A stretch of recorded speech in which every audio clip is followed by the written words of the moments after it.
There are hidden corners scattered throughout the Pokemon world where quiet design choices were made and slowly forgotten. Text speeds that change for a single character, paths that block you in one version of the game, yet quietly open in another, and sprite errors that slipped through testing all linger just beneath the surface. Some were simple mistakes that never got fixed, while others were deliberate choices that shaped how certain moments felt without us ever realizing why. Sometimes that feeling comes from a small Pokemon whose story is told through a cracked bone mask and what's never said out loud. Tonight, we're drifting through obscure details, the kind that only reveal themselves when you notice them. Before we drift any further, make sure to subscribe to never miss an upload. In the story of Pokemon Black and White, there's a character named N who carries himself differently than anyone else you encounter. His presence feels urgent somehow, like he knows exactly what he wants to say and refuses to waste a single second getting there. Game Freak built this feeling into the game through a hidden mechanic that most players never consciously notice but absolutely feel. Whenever N appears on screen and begins speaking, his text speed is automatically set to the fastest possible setting, completely ignoring whatever speed you've chosen in your options menu. Even if you've selected the slowest text crawl, N's words still rush past at maximum velocity. This subtle choice creates a subconscious impression of conviction and certainty, as if his thoughts move too quickly to be slowed down by normal conversation rhythms. The effect is quiet, but persistent, shaping how players perceive his character without ever announcing itself. You don't realize the game is doing this to you, but something about talking to N feels different from talking to anyone else. His dialogue carries weight because it moves with purpose, never pausing, never hesitating, always driving forward toward whatever truth he believes he's discovered. This kind of design sits at the intersection of storytelling and programming, where mechanics become narrative tools without the player ever seeing the machinery at work. It's the sort of decision that requires someone to care deeply about how a character should feel, not just what they should say. Beyond the text speed, Black and White hide even more layers of detail around N's character. Throughout the game, there are moments where you can receive some of his Pokemon, creatures like Zorua or Darmanitan, that he once traveled with before your paths crossed. If you choose to add these Pokemon to your team and carry them with you as you continue through the story, N will acknowledge their presence when you meet him again. He has unique dialogue programmed specifically for these encounters, lines that only trigger if those exact Pokemon are in your party at that moment. The game remembers which of his companions you've taken in, and N remembers too. This creates an emotional through line that most players will never experience because they don't realize the option exists. You could play through Black and White a dozen times and never see these hidden conversations, never hear N speak about the Pokemon you're carrying that once belonged to him. The developers built entire branches of dialogue that only appear under very specific circumstances, moments of recognition and loss that add depth to a character who already stands apart from everyone else in the narrative. It's the kind of attention to detail that suggests someone on the development team genuinely cared about making N feel real, not just scripted. As we drift a little deeper into this topic, it becomes clear that obscure details like these aren't mistakes or accidents. They're intentional choices made by people who understood that tiny adjustments to pacing and recognition could transform a character from memorable to unforgettable. N's text speed and his hidden dialogue exist in a space where most players will never consciously notice them, but where everyone will feel their effects. The urgency, the weight, the sense that this character is somehow different, it all comes from mechanics, working quietly beneath the surface. In the third generation games, there's a location called Victory Road, where players navigate through dark caves and challenging trainers on their way to the Pokemon League. Ruby and Sapphire featured a basement floor in this location with a specific ledge near a ladder that, if jumped over, would force you to take a long detour just to return to where you started. It's a small frustration, the kind of design choice that makes you wonder if anyone tested this section before releasing the game. What makes this ledge particularly interesting is that it only exists in certain versions. The Japanese and English releases of Ruby and Sapphire both feature this annoying ledge exactly as described, requiring players to navigate around it or accept the consequences of jumping down.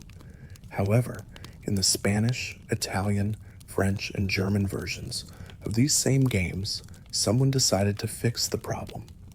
The ledge was cut in half, removing the detour entirely and making that section of Victory Road slightly less frustrating for players in those regions. This wasn't a bug or a glitch. It was a deliberate design change made between the initial release and the localized versions. Someone at Game Freak or one of the localization teams looked at that ledge, recognized it as poor level design, and chose to alter it for other language releases. What's curious is that they never went back and patched the Japanese or English versions, leaving players in those regions to deal with the original frustrating layout. This kind of regional variation reveals how game development actually works in practice. Different teams handle different versions, and sometimes improvements made in one region never make it back to the others. The ledge in Victory Road exists in a state of simultaneous presence and absence, depending on which cartridge you're holding. For some players, it's a minor annoyance they remember years later. For others, it never existed at all. The game's geography shifts depending on language, creating parallel versions of the same location that differ in small but meaningful ways. Another quiet oddity appears in Mahogany Town during the second generation games. If you look carefully at the town map from above, there's a visual error that's easy to miss unless someone points it out directly. One of the trees in the town has its top portion slightly cropped off, cutting away part of the sprite for no apparent reason. It's not a functional problem. The tree doesn't break the game or cause any issues with navigation. It's simply an aesthetic mistake, a small oversight in how the map tiles were arranged when the town was designed. The cropped tree sits there in every version of gold, silver, and crystal, visible to anyone who looks closely enough, but insignificant enough that most players will never notice it exists. Errors like this are fascinating because they reveal the human element behind game development. Someone placed that tree sprite on the map, and either they didn't notice the cropping issue, or they did notice but decided it wasn't important enough to fix before the game shipped. It's possible the error was caught during testing, but deemed too minor to warrant delaying the release. Or perhaps it slipped through entirely, lost among thousands of other visual elements that needed to be checked and verified. Either way, the cropped tree in Mahogany Town has existed for over 2 decades now, a tiny imperfection frozen in the code of games that millions of people have played. These small mistakes accumulate over the course of a game's development, each one representing a decision point where someone chose not to fix something. Sometimes it's because the fix would take too long, sometimes because the error is barely visible, and sometimes because there are bigger problems demanding attention. The cropped tree doesn't matter in any practical sense, but it matters in the way all small details matter when you're trying to understand how a game was actually made. It's a fingerprint, a moment where the process became visible. In gold, silver, and crystal, the move Sonic Boom uses 2 different battle animations, depending on whether you're playing the Japanese version or the international release. The Japanese version displays one specific animation that would go on to become the standard representation of Sonic Boom in every game that followed. It's a clean, consistent visual that matches what players would expect from a move with that name. However, the international version made a strange choice during localization. Instead of keeping the Japanese animation, Sonic Boom was given the animation for Gust, a completely different move with a different type and different visual identity. There's no clear reason why this change was made. What makes this even more puzzling is that the switch was temporary. Every game after Crystal reverted back to the original Japanese animation, making the international version of Generation 2 games the only place where Sonic Boom looks like Gust. It's possible this was a simple error during the localization process, someone accidentally swapping animation files or misidentifying which move was which. Or perhaps there was a technical reason that made more sense at the time, but has since been lost to memory. Either way, the result is that Sonic Boom exists in two different visual forms depending on which version of the game you're experiencing. Animation swaps like this might seem trivial, but they affect how players understand the moves they're using. Visual consistency helps build a mental library of what each attack should look and feel like. When Sonic Boom suddenly looks identical to Gust, it creates a subtle confusion, a sense that something isn't quite right, even if you can't articulate what's wrong.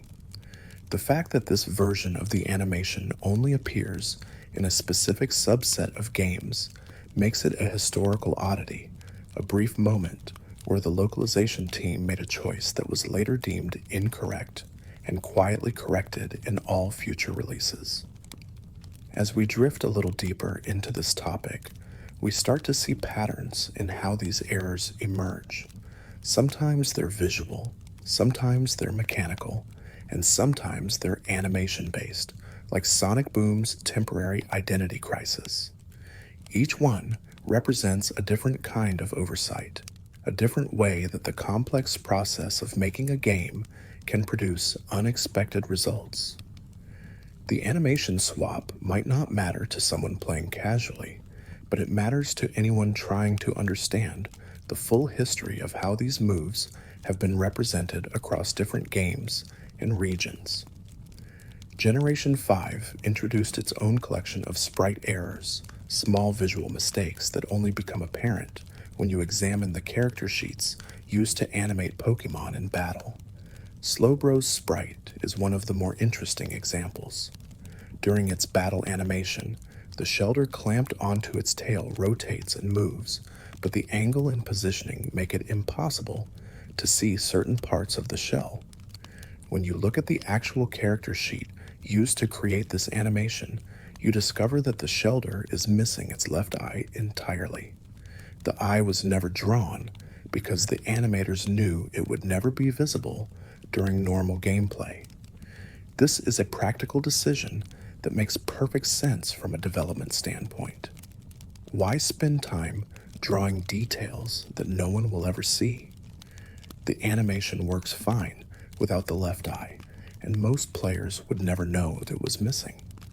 However, if you watch Slowbro's animation carefully and pay attention to the moments where the Shelter rotates, you can occasionally catch glimpses of where that eye should be. There's a visual gap, a sense that something's absent even though you might not be able to identify exactly what. The missing eye becomes noticeable once you know to look for it, transforming from an invisible efficiency into a visible flaw. Arbok has a similar issue in Generation 5. Its battle sprite is missing a small segment of its tail, a detail that's easy to overlook until you compare the front and back sprites. The front view shows Arbok without a particular line that should connect one segment of its patterned tail to another. Meanwhile, the back sprite includes that missing segment, proving that its absence from the front view was an error rather than an intentional design choice. Someone forgot to draw that one small line when creating the sprite, and no one caught the mistake before the game was released. The error is subtle enough that most players will never notice it, but once you know it's there, it's impossible to ignore. You start looking for that missing tail segment every time Arbok appears, wondering why no one fixed it in later updates or re-releases. These kinds of sprite errors accumulate across a game as large and complex as Pokemon, each one representing a tiny moment where attention slipped or time ran short. They're not game-breaking, but they're permanent, frozen into the visual identity of these creatures in a specific generation.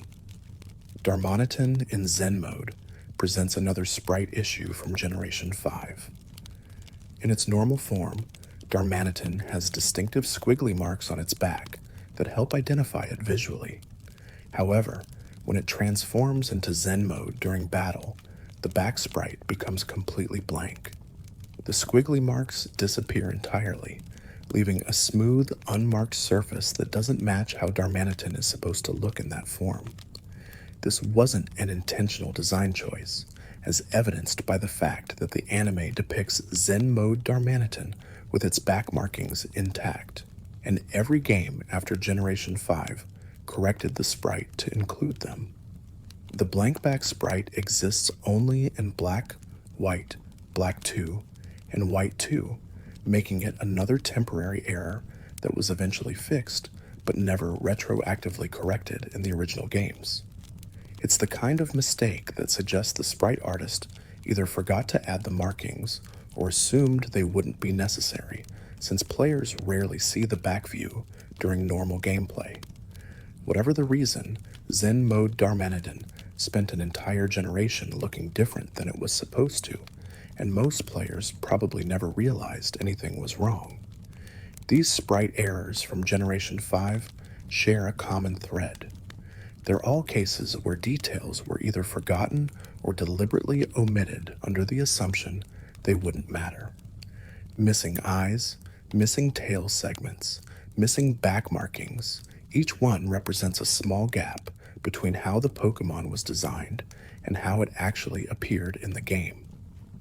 The errors weren't caught during development, weren't fixed during testing, and only became apparent when players and researchers started examining the games more closely years after release. In the Korean version of Pokemon Gold and Silver, there's a peculiar text formatting error that appears when certain moves are used in battle. Specifically, when Thunder is used, the text that appears on screen includes an extra space between the word lightning and the exclamation point that follows it. This isn't a translation issue or a gameplay problem. It's purely a spacing error, a single extra character inserted where it shouldn't be. The Korean localization team either didn't notice the error or didn't consider it significant enough to warrant fixing before the game was released to that region. Text formatting errors like this are incredibly minor, the kind of thing that only becomes visible when you're specifically looking for differences between language versions. Most players would never notice an extra space, and even if they did, they probably wouldn't think much of it. But these small inconsistencies reveal how localization works in practice. Each language version of a Pokemon game is handled by different teams working under different constraints, and sometimes tiny errors slip through that wouldn't exist in the original Japanese release. The extra space in Thunder's text is unique to Korean Gold and Silver, making it a regional oddity that exists nowhere else in the franchise. This particular discovery was made by a researcher who specializes in finding these kinds of minute differences between game versions. The fact that someone noticed a single extra space in a move's text string speaks to the level of detail some players bring to studying these games. It's not enough to simply play through the story and catch Pokemon. Some people want to understand every variation, every regional difference, every small choice made during localization that resulted in games that are almost but not quite identical across languages. The extra space in Thunder's Korean text is meaningless in isolation, but as part of a larger pattern of regional variations, It helps paint a picture of how complex and fragmented the development and localization process actually was. Before Generation 5, the moves Self-Destruct and Explosion functioned in a way that seems strange when you first learn about it. Both moves are known for dealing massive damage by sacrificing the user, and their base power stats were listed as extremely high numbers to reflect this. However, the actual damage calculation didn't work the way it appeared to. Instead of using their listed base power directly, these moves had a hidden mechanic where they halved the opponent's defense stat before calculating damage. This meant the effective power was much lower than the numbers suggested, but the end result felt appropriately devastating because defense was being cut in half. The reason for this unusual implementation comes down to technical limitations. Storing a move's base power as 400 or 500 would have required too much memory for just 2 moves in the earlier games. By using a lower base power and having defense instead, the developers achieved the same damage output while using less data. It's a clever workaround, the kind of solution programmers find when they're working within strict memory constraints and need to make every byte count. The mechanic worked perfectly from a gameplay perspective, but the underlying math was completely different from what players assumed when they saw those high base power numbers. This hidden calculation method existed for multiple generations before being changed in Black and White, where Self-Destruct and Explosion were recalibrated to work more straightforwardly. The defense halving mechanic was removed, and the moves were given new base power values that actually reflected how the damage was being calculated. For players who had been using these moves for years, the change was mostly invisible. The moves still did heavy damage, and still knocked out the user. But for anyone interested in the underlying mechanics, the shift from a hidden defense reduction to a standard damage calculation represented a significant change in how the game's code handled these particular attacks. The choice to initially use defense halving instead of higher base power values reveals how much creativity went into working around hardware limitations. The developers couldn't waste memory on larger numbers, so they found a different path to the same destination. It's the kind of elegant solution that only becomes visible when you start digging into how damage calculations actually work behind the scenes. Most players will never know or care about the difference, but for those who study game mechanics, it's a fascinating glimpse into the practical challenges of programming a game on limited hardware. On November 14, 2014, the day Omega Ruby and Alpha Sapphire were released, the Pokemon Company began distributing a special event Pokemon through Wi-Fi. Players who downloaded the game on launch day and connected to the internet could receive a shiny Beldum holding a Metagrossite, a Pokemon that had belonged to the character Steven Stone in the game's story. The distribution ran for several months, giving plenty of people the opportunity to add this creature to their teams during their playthrough. It was a generous giveaway, the kind of event that made players feel rewarded for picking up the game early. However, there's a detail about this event Beldum that many players might not have noticed depending on when they received it. If you obtained the Beldum at the very beginning of your game, before accumulating much playtime, it came with the move Hold Back, an event-exclusive move that functions similarly to False Swipe. But if you waited until later in your playthrough to download the Beldum, after your game had registered a certain amount of time played, the Beldum would know Zen Headbutt instead. The game checked your total playtime and adjusted the Beldum's moveset accordingly, creating 2 different versions of the same event Pokemon depending on when you claimed it. This time-based variation wasn't announced or explained anywhere in the event's promotional materials. Players who received the Beldum early might never know that a later version existed with a different move, and players who received it later might not realize they missed out on Holdback. The mechanic created an invisible fork in the event, a branching path that players traveled without knowing they were making a choice. It's the kind of hidden detail that only becomes apparent when people start comparing their event Pokémon and realize they're not quite identical. The fact that the game tracked playtime and used it to determine which moveset to give reveals a level of complexity in how event distributions were programmed. Someone had to write code that checked your save file's total hours, compared it against a threshold, and selected the appropriate moveset based on that comparison. It's not a complicated system, but it's also not necessary for a simple event distribution. The developers could have just given everyone the same Beldum with the same moves. Instead, they chose to create variation to make the event slightly different depending on when you engaged with it during your playthrough. As we drift a little deeper into this topic, we start to see how event Pokémon often carried hidden layers of programming that most players never encountered. The Shiny Beldum's time-based moveset is just one example of how distributions could be more complex than they appeared on the surface. These hidden mechanics didn't fundamentally change the experience of receiving the Pokémon, but they added texture and variation to events that might otherwise have felt identical for everyone who participated. In the original Pokémon Red and Blue, there's a peculiar data structure buried in the game's code that was discovered years after release. Every Pokémon in the game has a hidden cry pitch value that determines how their voice sounds when they appear in battle or in menus. Most Pokémon have unique values that were carefully chosen to match their design and personality.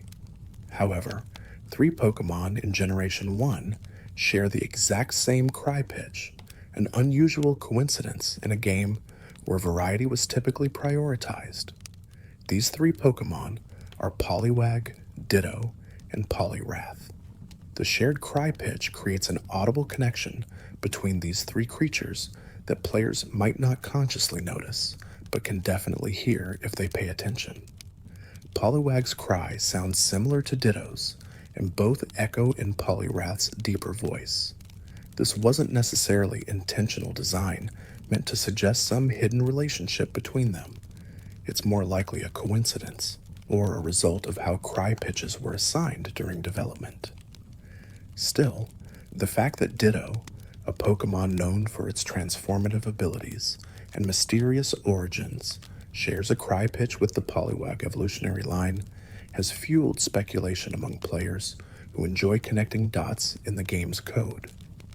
Cry pitch values are one of many hidden numerical attributes assigned to every Pokémon, most of which have no impact on gameplay, but contribute to how each creature feels and sounds. The developers had to assign these values to hundreds of Pokémon, and in the process, some ended up sharing characteristics that create accidental connections. The Poliwag Ditto Poliwrath cry pitch coincidence is exactly that, an accident that looks like it might mean something but probably doesn't. It's the kind of detail that only emerges when people start examining the raw data files and comparing values across the entire roster. What makes this interesting isn't whether the connection was intentional, but rather that players care enough to look for these patterns in the first place. Cry pitches are invisible during normal gameplay. You hear the result, but you don't see the number behind it. Yet someone went through the game's data, extracted every cry pitch value, and noticed that these 3 Pokémon matched.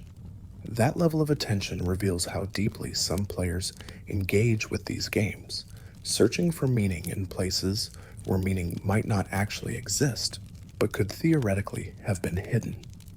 The Pokémon anime introduced Ash's Pikachu in the very first episode, establishing it as the face of the franchise and one of the most recognizable characters in gaming history. However, Pikachu's portrayal in the anime differs from its stats and behavior in the games in several notable ways. In the show, Pikachu is depicted as exceptionally powerful, capable of taking down much larger and theoretically stronger Pokémon through determination and bond with its trainer. This portrayal influenced how many players perceived Pikachu when they encountered it in the games, even though the actual stats don't support the anime's version of events. In the games, Pikachu is a mid-tier electric type with decent speed but relatively low attack and defense stats. It's perfectly usable for a casual playthrough, but it's not particularly powerful compared to other electric types available in most games. The anime created an expectation that Pikachu should be strong, and Game Freak responded to this expectation in interesting ways over the years. Pikachu was given access to exclusive items like the Light Ball, which doubles its attack and special attack when held. This item exists specifically to make Pikachu viable in competitive contexts, closing the gap between its actual stats and its perceived strength based on the anime.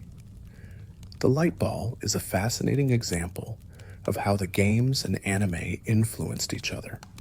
The anime made Pikachu famous and powerful, and the games responded by creating a mechanic that allowed Pikachu to actually be powerful if you chose to use it. Without the Light Ball, Pikachu would remain a cute but relatively weak Pokemon that most players would evolve into Raichu for better stats. With the Light Ball, Pikachu becomes a legitimate threat, capable of hitting harder than Raichu while maintaining its iconic unevolved form. The item bridges the gap between media, allowing the game version of Pikachu to live up to the anime version's reputation. This relationship between the anime and the games created a unique situation where a Pokemon's cultural importance began influencing its mechanical design. Pikachu wasn't given special treatment because it was strong in the games. It was given special treatment because it was culturally significant. The Light Ball exists because millions of people around the world recognize Pikachu and expect it to be powerful. Game Freak responded to that expectation by creating a tool that made it true, even though the base stats never changed. In Pokemon Stadium for the Nintendo 64, there's a hidden detail in how Pokemon are displayed during battles that most players would never notice without specifically looking for it. When a Pokemon appears on screen, the game renders it as a three-dimensional model rather than the two-dimensional sprites used in the Game Boy games. These models were groundbreaking at the time, offering the first fully polygonal representations of Pokemon that players could see in full three-dimensional space. However, not all the models were created with the same level of detail. Some Pokemon models in Stadium were given highly detailed textures and animations with attention paid to every scale, feather, or fur pattern. Others received much simpler treatment, with flat colors and minimal texture work. The disparity in model quality wasn't random. It corresponded roughly to how popular or prominent each Pokemon was expected to be. Starter Pokemon, legendaries, and fan favorites received more detailed models, while less popular or rarely used Pokemon got simpler representations. This was a practical decision driven by time and resource constraints. The development team couldn't give every single Pokemon the same level of detail, so they prioritized the ones players were most likely to use. The result is that Stadium's Pokemon models exist on a spectrum of visual quality. If you're using Charizard or Mewtwo, you're seeing some of the best modeling work the game has to offer. If you're using a more obscure Pokemon, like Sunflora or Quillfish, you're getting a functional but less impressive model. This difference is subtle during normal gameplay, when you're focused on choosing moves and winning battles. But if you pause and examine the models closely, the variation in texture detail and animation complexity becomes apparent. This approach to model quality reveals the realities of game development on the Nintendo 64, where polygon budgets and texture memory were both strictly limited. The team had to make choices about where to invest their time and resources, and they chose to focus on the Pokemon they expected players to care about most. It's a pragmatic solution that resulted in a better overall game, even if it meant some Pokemon didn't receive the same visual treatment as others. The hidden hierarchy of model quality in Stadium reflects broader patterns in how game developers allocate resources under constraints. In Pokemon Colosseum and XD Gale of Darkness for the GameCube, there's an unusual save file corruption glitch that can occur under very specific circumstances. If a player saves their game while standing in a particular location and then attempts to load that save file on a different memory card, the game can fail to recognize the save data correctly. This results in either a corrupted file that won't load or a file that loads, but places the player character in an incorrect location with broken collision detection. The glitch is rare because it requires transferring save data between memory cards, something most players never did. However, for players who did transfer their saves, perhaps to play on a friend's console or to back up their progress, the corruption glitch could result in lost hours of gameplay. The problem stemmed from how Colosseum and XD stored location data in the save file.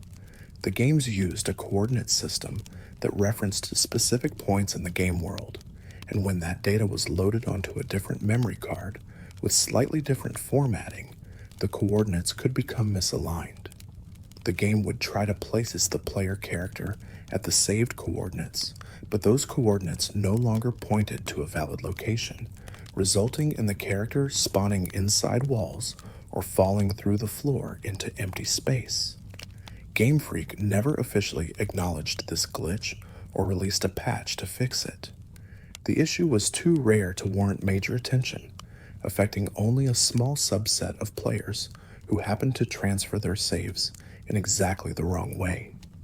For most people, Colosseum and XD worked perfectly fine, and the save file corruption glitch remained an obscure footnote in the game's history. But for the players who encountered it, the glitch was devastating, potentially destroying save files that represented dozens of hours of progress. The lack of an official fix meant that players had to learn through word of mouth to avoid transferring saves or to only transfer them while standing in safe locations.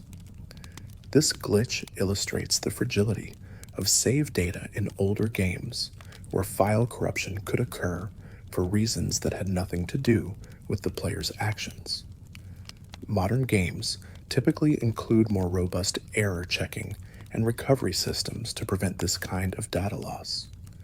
But Colosseum and XD were developed in an era when save systems were less sophisticated, and unusual edge cases like memory card transfers could expose vulnerabilities that weren't anticipated during testing.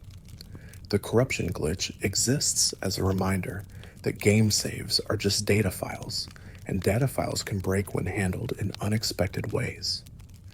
The Pokemon trading card game for the Game Boy Color includes a hidden mechanic related to how the AI opponents build and use their decks. Each AI trainer in the game has a predefined deck list that they'll use during battles, but the game also includes a randomization element that slightly varies which cards they actually draw and play. This creates the illusion that the AI is making strategic decisions, when in reality, it's following a script with some random variation to keep battles from feeling completely identical every time you face the same opponent. The randomization is subtle enough that most players won't notice the pattern, but predictable enough that experienced players can learn to anticipate what the AI will do. What's interesting about this system is how it balances consistency and variety. If the AI always played the exact same cards in the exact same order, battles would become trivial once you figured out the pattern. But if the AI was truly random, it might make nonsensical plays that broke the illusion of facing a thinking opponent. The trading card game's solution was to give each AI a fixed deck and strategy, then add just enough randomness to make each battle feel slightly different. The AI will generally try to play its strongest cards and make reasonable decisions, but the specific order and timing will vary from battle to battle. This kind of semi-random AI behavior is common in older games, where processing power wasn't sufficient to create genuinely intelligent opponents. The developers had to fake strategic thinking through a combination of scripts and randomness, hoping that players wouldn't notice the smoke and mirrors. In the trading card game, this approach works remarkably well. The AI feels competent without being unfair, and battles remain engaging even after you've figured out the general patterns. The hidden randomization mechanic makes the game more replayable than it would be if every battle was completely deterministic. For players who study the game deeply enough to understand how the AI works, the illusion breaks down. You start to see the patterns, to recognize which cards each opponent favors and how they'll typically respond to your moves. But for most players experiencing the game casually, the AI feels smart enough to be challenging without being frustratingly difficult. That balance, achieved through hidden randomization, layered over scripted decks, represents effective game design working quietly beneath the surface to create a satisfying experience. If you're still awake halfway through, maybe subscribe before you drift off, and tell me what time it is where you're watching from. In Pokemon Emerald, there's a location called the Battle Pyramid that operates differently from most other battle facilities in the series. Instead of selecting your own team, you're given a random selection of rental Pokemon to use during your challenge. The rental pool includes fully evolved Pokemon at high levels, species you typically wouldn't encounter in the wild until much later in the game, or in some cases not at all without trading. What makes the Battle Pyramid particularly unique is that these rental Pokemon can be shiny, appearing with their alternate color palettes and the telltale sparkle animation when they're sent into battle. However, there's a cruel irony to this feature. Because you're using rental Pokemon that don't belong to you, there's no way to capture them even if you encounter a shiny. You don't have access to your bag or any Pokeballs during Battle Pyramid runs, meaning a shiny rental Pokemon is something you can use temporarily but never actually keep. The game gives you these rare, valuable creatures for a few battles and then takes them away, leaving you with nothing but the memory of what you briefly held. For players who value shinies, encountering one in the Battle Pyramid is bittersweet at best. The existence of shiny rental Pokemon in the Battle Pyramid feels almost taunting. Game Freak programmed the possibility of these creatures appearing, knowing full well that players couldn't keep them. It's possible this was an oversight, that no one on the development team considered whether it made sense to allow shinies in a context where they couldn't be captured. Or perhaps it was intentional, a way to show players what these rare creatures looked like without actually giving them the opportunity to obtain them legitimately. Either way, the result is a feature that creates frustration rather than excitement for anyone lucky or unlucky enough to encounter a shiny they can't keep. There is, however, a workaround that some players have discovered. Through the use of cheat devices like Action Replay or R4 cards, it's possible to modify your game to allow access to Pokeballs during Battle Pyramid challenges. With this modification, shiny rental Pokemon become capturable, transforming the Battle Pyramid into a unique, shiny hunting location. Players using this method have documented catching shiny versions of fully evolved starters like Charizard and Blastoise, as well as other rare species like Metagross and Flygon. The modified Battle Pyramid becomes one of the only ways to obtain certain shiny Pokemon without going through the normal breeding or encounter processes. Alternatively, there's a glitch called the Pomeg glitch that can be exploited to obtain Pokeballs without using external cheat devices. This glitch requires specific setup and careful execution, but it achieves the same result, allowing players to access items they normally wouldn't have during battle pyramid runs. The glitch takes advantage of how the game handles HP values when certain berries are used, creating a cascade of errors that ultimately allow access to the bag. Once you can open your bag, you can use Pokeballs on rental Pokemon, including any shinies you encounter. The fact that players have gone to such lengths to capture Battle Pyramid shinies reveals how deeply some people engage with the shiny hunting aspect of Pokemon games. They're willing to use glitches and cheat devices to spend hours manipulating the game's systems, all for the chance to obtain creatures that the developers never intended them to have. The Battle Pyramid's shiny rental Pokemon exist in a liminal space between official feature and unintended consequence, something the game allows but doesn't support, something players can experience but aren't supposed to keep. In Pokemon Rumble for WiiWare, there's a delightful hidden detail in the game's ending sequence that most players would only see once and might not even notice. During the credits, the camera pans across a scene showing various Pokemon gathered together, celebrating the completion of the game's story.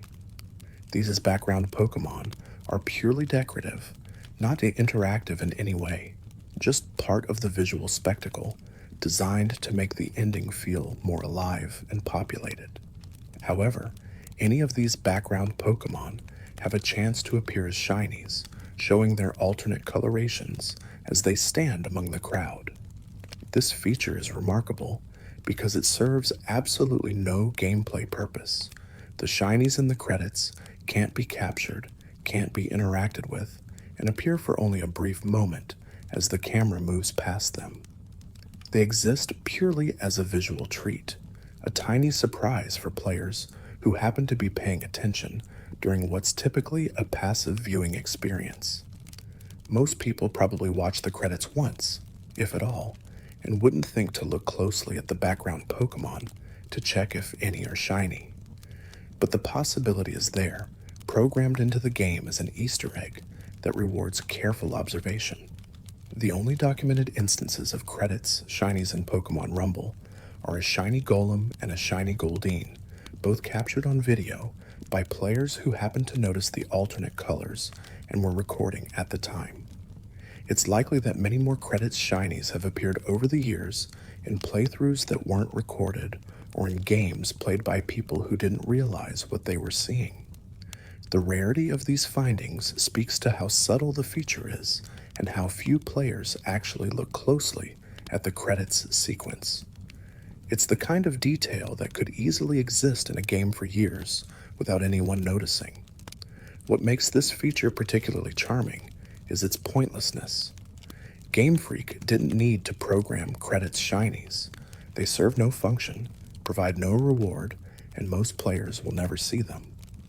But someone on the development team decided it would be fun to include them anyway, to add one more layer of surprise to a game that was already full of colorful toy-like Pokemon. The credits shinies are a gift to players who pay attention, a small acknowledgement that even the ending sequence could be special if you looked closely enough.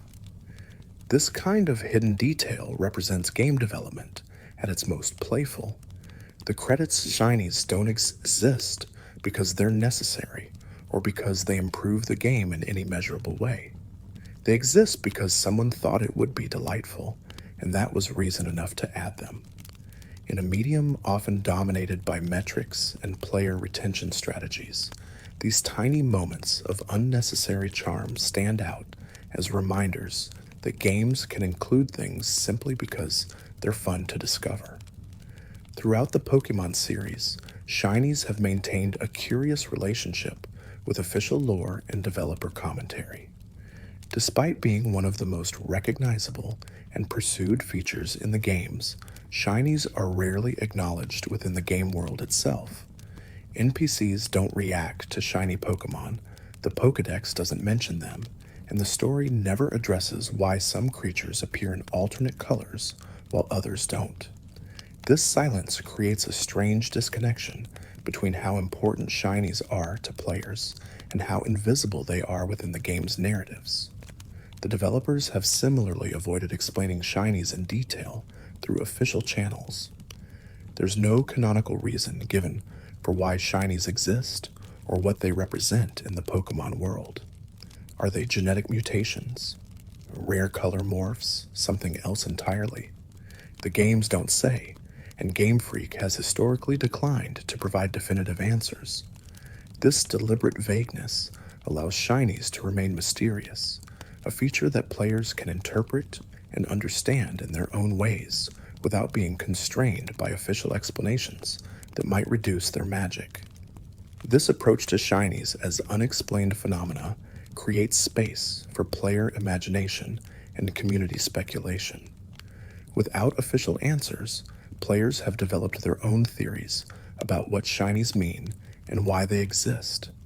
Some see them as truly rare genetic variations, others as glitches in the Pokemon world's natural order, and still others as something more spiritual or meaningful. The lack of canonical explanation allows all these interpretations to coexist, each adding its own layer of meaning to the experience of encountering a shiny. The decision to keep shinies mysterious also serves a practical purpose. By not explaining them, Game Freak avoids creating lore that might constrain future game design decisions. If shinies were canonically explained as one specific thing, it might limit how they could be implemented in future games, or what mechanics could be associated with them. By leaving them vague and undefined, the developers maintain maximum flexibility to adjust shiny rates, introduce new hunting methods, or change how shinies function without contradicting established lore. In Generation 1, before the concept of shinies officially existed, it's still possible to encounter Pokemon that will become shiny when traded to Generation 2 games. This works because of how shinies were determined in Gold, Silver, and Crystal. Shininess in these games wasn't a separate flag or attribute. It was calculated based on the Pokemon's IV values, the hidden stats that determined its strength in various categories. If a Pokemon had exactly the right combination of IVs, it would display as shiny when viewed in a Generation 2 game.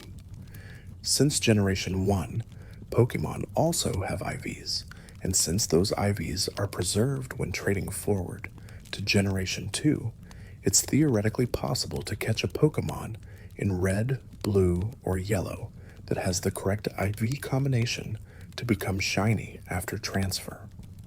Players who understand this mechanic can actively hunt for shinies in Generation 1 by catching Pokemon and checking their stats to see if they match the required values. It's a tedious process that requires knowledge of exactly which IV combinations produce shininess, but it's entirely possible to do with patience and dedication. What makes this even more interesting is that the IV-based shiny system in Generation 2 can be exploited to obtain shiny Johto Pokemon through Generation 1 games. Through specific glitches, players can manipulate the data in red, blue, or yellow to create Pokemon with index numbers and IV values that don't correspond to any legitimate Generation 1 species. These glitched Pokemon, often variations of Missing Gnome, can be carefully constructed to match the exact specifications needed to become a specific Johto Pokemon with shiny appropriate IVs when traded to Generation 2. The process is complex and requires deep knowledge of how Generation 1 stores Pokemon data and how that data is interpreted when transferred to Generation 2. But the result is that players can obtain shiny Johto starters, shiny legendary beasts, or any other Generation 2 Pokemon as shinies by creating the appropriate glitch Pokemon in Generation 1 and trading it forward. The glitched creature transforms during the trade, becoming a legitimate Pokemon with all the correct attributes, including shininess. It's a fascinating exploit that bridges 2 generations, using the incompatibilities and quirks in how they handle data to create outcomes that weren't intended by the developers. This technique represents the kind of deep mechanical understanding that some players bring to these games. It's not enough to simply play through the story or even to hunt for shinies through normal methods. Some players want to break the systems, to find exploits and glitches that allow them to obtain things that should be impossible.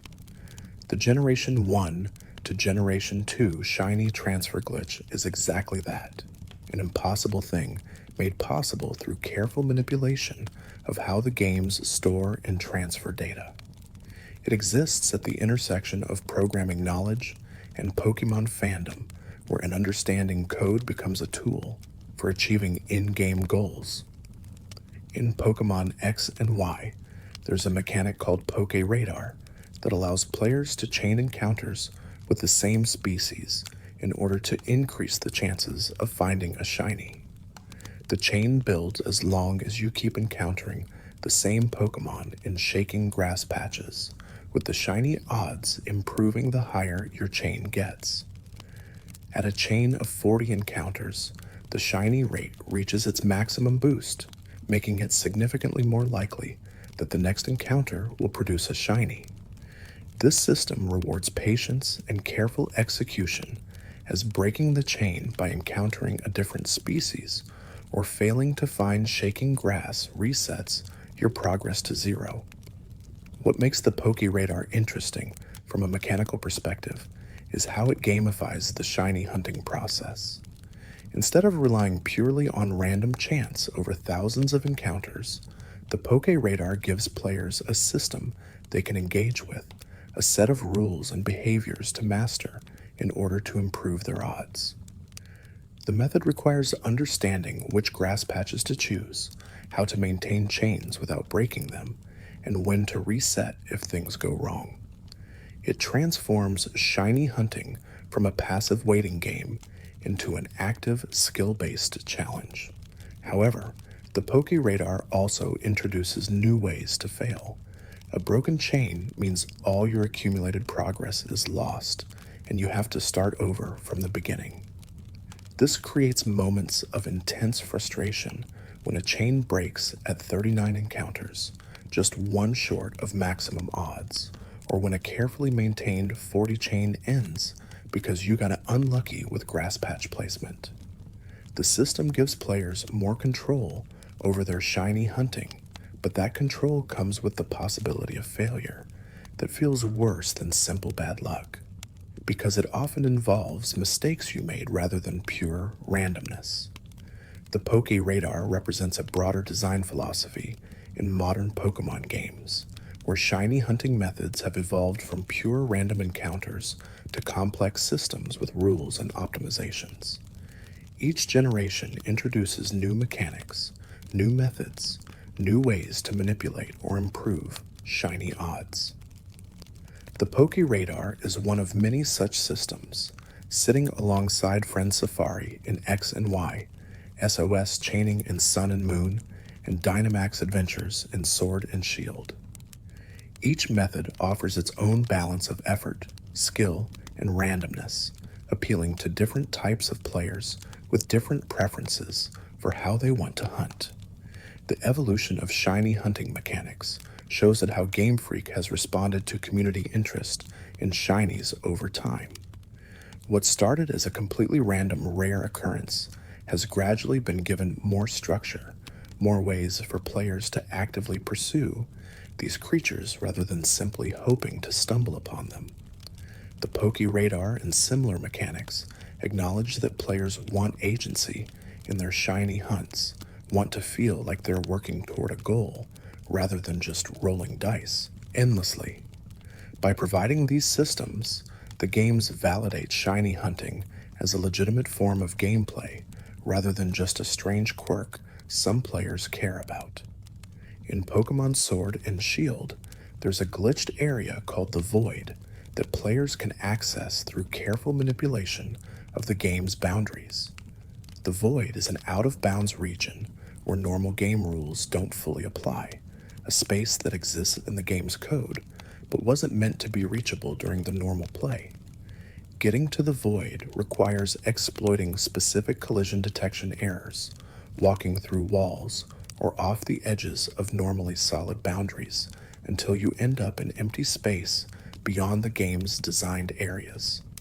Once there, you can move freely through an endless expanse with no terrain, no NPCs, and no scripted events. What makes the void interesting for shiny hunters is a peculiar property of how location data is recorded for Pokemon. The game stores where each Pokemon was caught or hatched, and normally this would be a specific route, city, or landmark with a proper name. But in the void, far enough from any named location, the game defaults to marking Pokemon as being from a faraway place, the same generic location tag used for Pokemon transferred from older generations. By bringing eggs to the void and hatching them there, players can obtain Pokemon with the faraway place tag even though they were actually hatched in the current game. This creates opportunities for interesting and slightly deceptive shiny hunting. A player could hatch a shiny Pokemon that only exists in Generation 8, something that couldn't possibly have been transferred from an older game, yet have it display the faraway place location tag that normally indicates a transfer. This creates a small mystery, a Pokemon whose origin doesn't quite make sense at first glance. For players who enjoy the collector aspect of Pokemon, having shinies with unusual or impossible location tags adds another layer of interest to their collection. The void itself represents the kind of unintended space that exists in most open-world games, areas beyond the boundaries that players were never supposed to reach. In Sword and Shield, these spaces are particularly accessible due to how the wild area's collision detection works, allowing players to clip through barriers more easily than in previous games. Once the void was discovered, it became a popular destination for players interested in exploiting its properties, not just for the faraway place location tag, but also for accessing certain areas early or triggering events out of their intended sequence. As we drift a little deeper into this topic, we encounter the question of what counts as legitimate gameplay. The void isn't supposed to be accessible, and using it to obtain Pokemon with unusual location tags could be seen as a form of cheating, even though no external devices or modified software are required. Yet the void exists entirely within the game's normal code, reachable through actions the game allows even if it doesn't intend them. This ambiguity creates space for players to decide their own boundaries around what feels acceptable and what doesn't. The relationship between Pokemon games and glitches has always been complicated.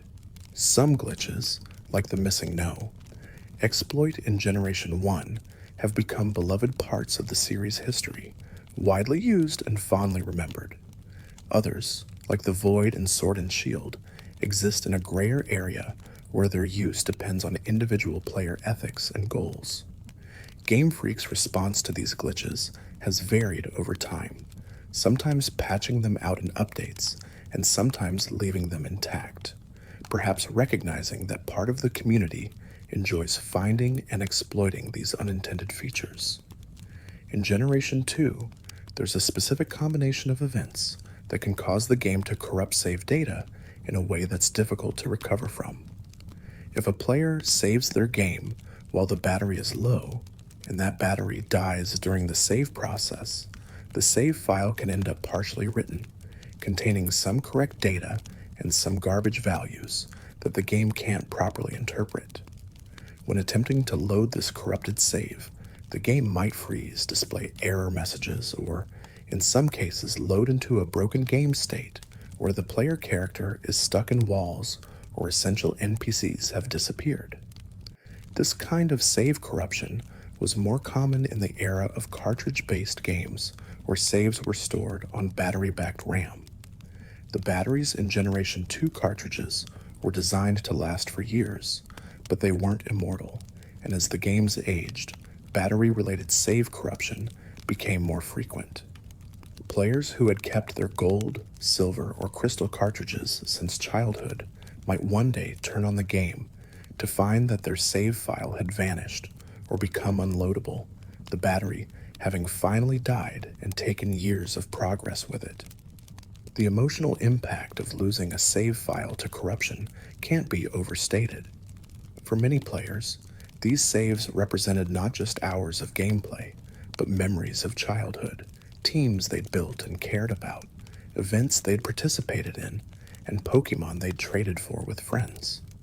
When a save file corrupts, all of that disappears, leaving only the knowledge that it once existed.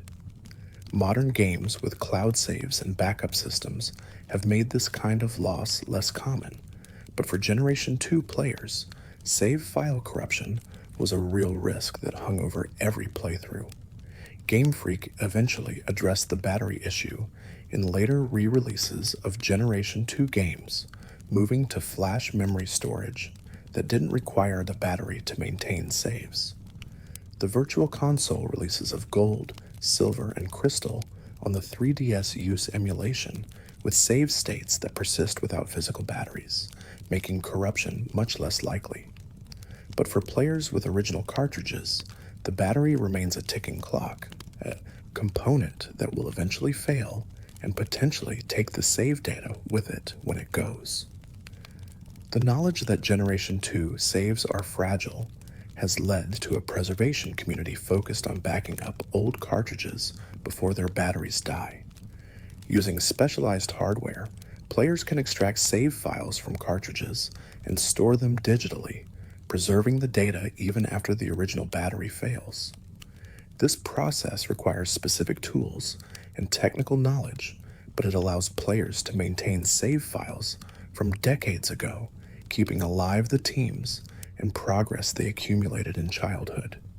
The preservation community represents a way of fighting against the inevitable decay of physical media, ensuring that games saves outlast the hardware they were created on. In Pokemon Ruby and Sapphire, there's a legendary Pokemon encounter with Rayquaza that includes a hidden detail most players would never notice unless they were specifically looking for it. When you approach Rayquaza at the top of Sky Pillar, the game loads a specific background music track that plays during the encounter. However, the music that plays during the Rayquaza battle is actually a slightly modified version of the standard legendary battle theme, with subtle differences in instrumentation and tempo that set it apart from battles with Groudon or Kyogre. These musical variations aren't random. They're carefully composed to match the legendary Pokemon you're encountering. Rayquaza's battle theme has a more ethereal quality than Groudon's, with higher pitches and faster rhythms that evoke the sky and wind. Most players experiencing the battle for the first time wouldn't consciously notice these differences, but they contribute to the feeling that each legendary encounter is unique and special. The music helps establish the atmosphere and tone, subtly reinforcing that you're facing something different from ordinary wild Pokemon or even other legendaries. The attention to musical detail in Pokemon games often goes unrecognized because music works subconsciously, shaping how we feel about moments without explicitly calling attention to itself. A good soundtrack makes you feel excited during important battles, relaxed in safe towns, and tense in dangerous areas, all without you necessarily thinking, "This music is making me feel this way." The Rayquaza battle theme is effective because it enhances the encounter without overwhelming it, providing an audio backdrop that feels appropriate without demanding conscious attention. Game Freak's music team has consistently put enormous effort into creating varied and memorable soundtracks for every Pokemon game. Each route has its own theme, each town has its own melody, and each important battle has music carefully designed to match the moment. The subtle variations in legendary battle themes represent just one example of this attention to detail, one way that music contributes to making each encounter feel distinct and meaningful. For players who pay attention to soundtracks, these variations are delightful discoveries. For everyone else, they work invisibly, shaping the experience without announcing themselves. In Pokemon Black and White, there's a hidden mechanic related to how the camera moves during battles that adjusts based on the size and position of the Pokemon on screen. When a particularly large Pokemon enters battle, the camera zooms out slightly to ensure the entire sprite fits within the frame. Similarly, when a very small Pokemon appears, the camera zooms in to keep the sprite from looking too tiny relative to the background. These zoom adjustments happen automatically and seamlessly, maintaining visual consistency across battles with hundreds of different species. What makes this interesting is how much work went into creating a system that most players would never consciously notice. The camera movements are smooth and subtle enough that they don't draw attention to themselves. They simply ensure that every Pokemon looks appropriately sized relative to the battlefield. Without this system, battles would feel inconsistent, with some Pokemon appearing too large or too small for the space they occupy.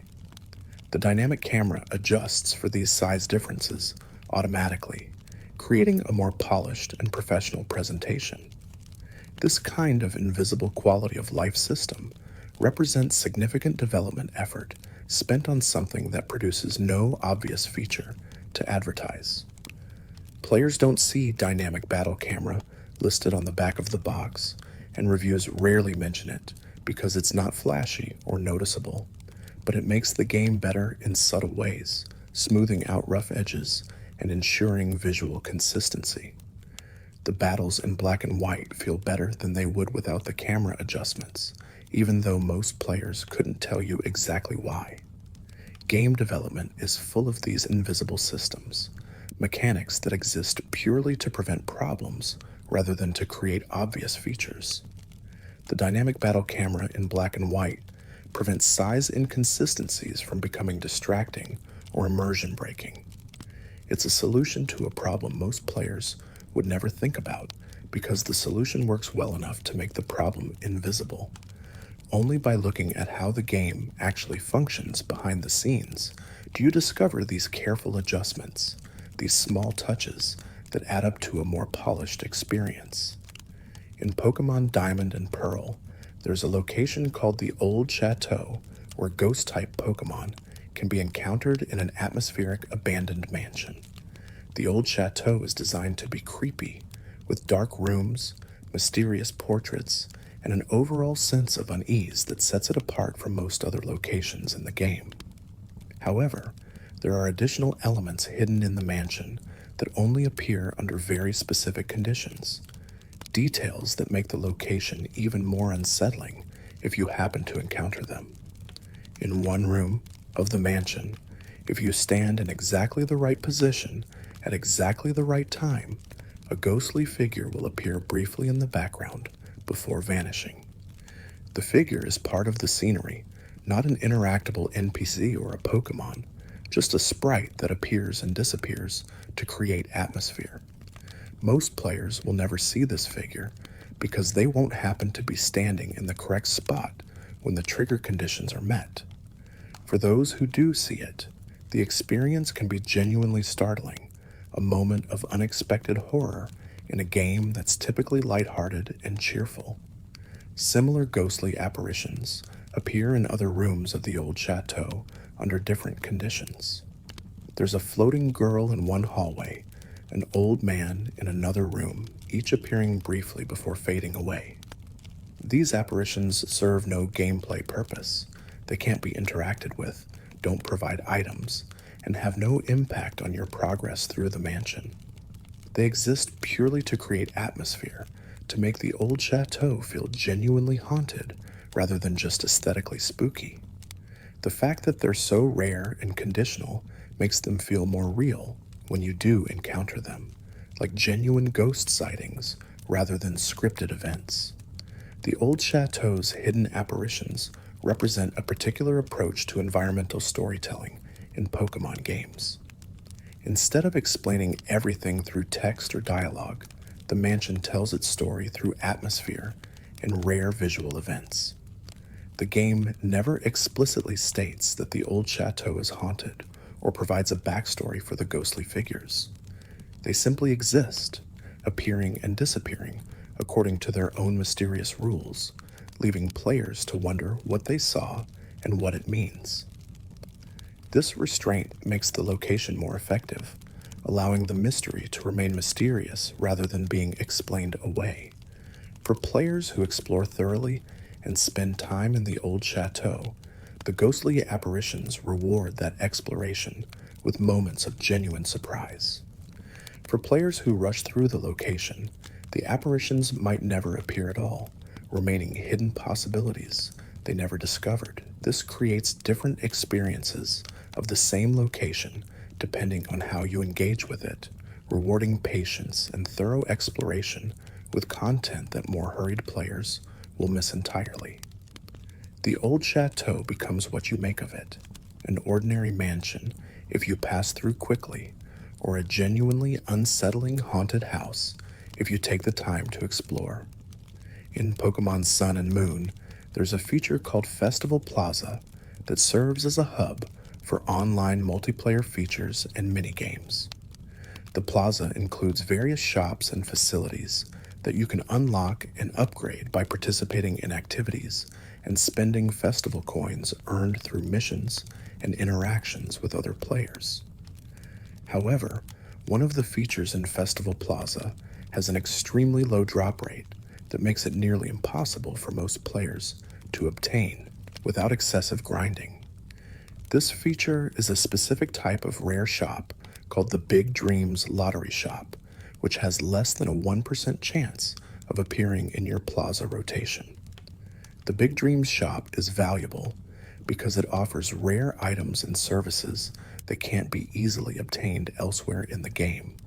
However, because the shop appears so rarely in the random rotation of available facilities, many players will complete the entire game without ever seeing it. The low appearance rate creates a situation where players who want access to the Big Dreams shop have no reliable way to make it appear. They simply have to keep refreshing their plaza and hoping to get lucky. This randomness frustrates players who value efficiency and planning, as there's no skill or strategy that can improve your odds of seeing the shop. The Festival Plaza's random rotation system represents a design choice that prioritizes long-term engagement over immediate player satisfaction. By making certain features rare and random, the game encourages players to return repeatedly, checking their plaza regularly to see if the desired shop has appeared. This approach can work to maintain player interest over months or years, but it can also frustrate players who feel like they're being asked to waste time on meaningless repetition. The Big Dream shop's extreme rarity pushes this design philosophy to its limits, creating a feature that's so rare it might as well not exist for many players. For players who do eventually encounter the Big Dream shop, the moment feels rewarding precisely because it's so rare. The rarity creates value, making the shop feel special and worth using when it finally appears. This is the intended effect of the random rotation system, to create moments of excitement and discovery when rare elements show up. However, for every player who experiences that excitement, there are likely many more who never see the shop at all and simply feel frustrated by the lack of control over which facilities their plaza offers. The system succeeds at creating rare, exciting moments, but potentially at the cost of alienating players who don't have the patience for extreme randomness. In Pokemon Platinum, there's a side quest involving the legendary Pokemon Giratina that includes a hidden detail about how the game tracks which Pokemon you've caught. If you defeat Giratina during your first encounter instead of catching it, the Pokemon will respawn after you become champion, giving you another opportunity to catch it. However, the game stores a flag indicating that you defeated Giratina once, and this flag affects certain NPC dialogue throughout the game. One specific NPC will have different dialogue if you defeated Giratina versus if you caught it on the first encounter, acknowledging your choice in a way that most players would never notice. This kind of reactive dialogue represents the level of detail that Pokemon games sometimes include to acknowledge player choices. The game is tracking what you do and adjusting small elements of the world to reflect your actions. Most players won't encounter the alternate dialogue because they'll either catch Giratina on the first try or won't happen to talk to that specific NPC after defeating it.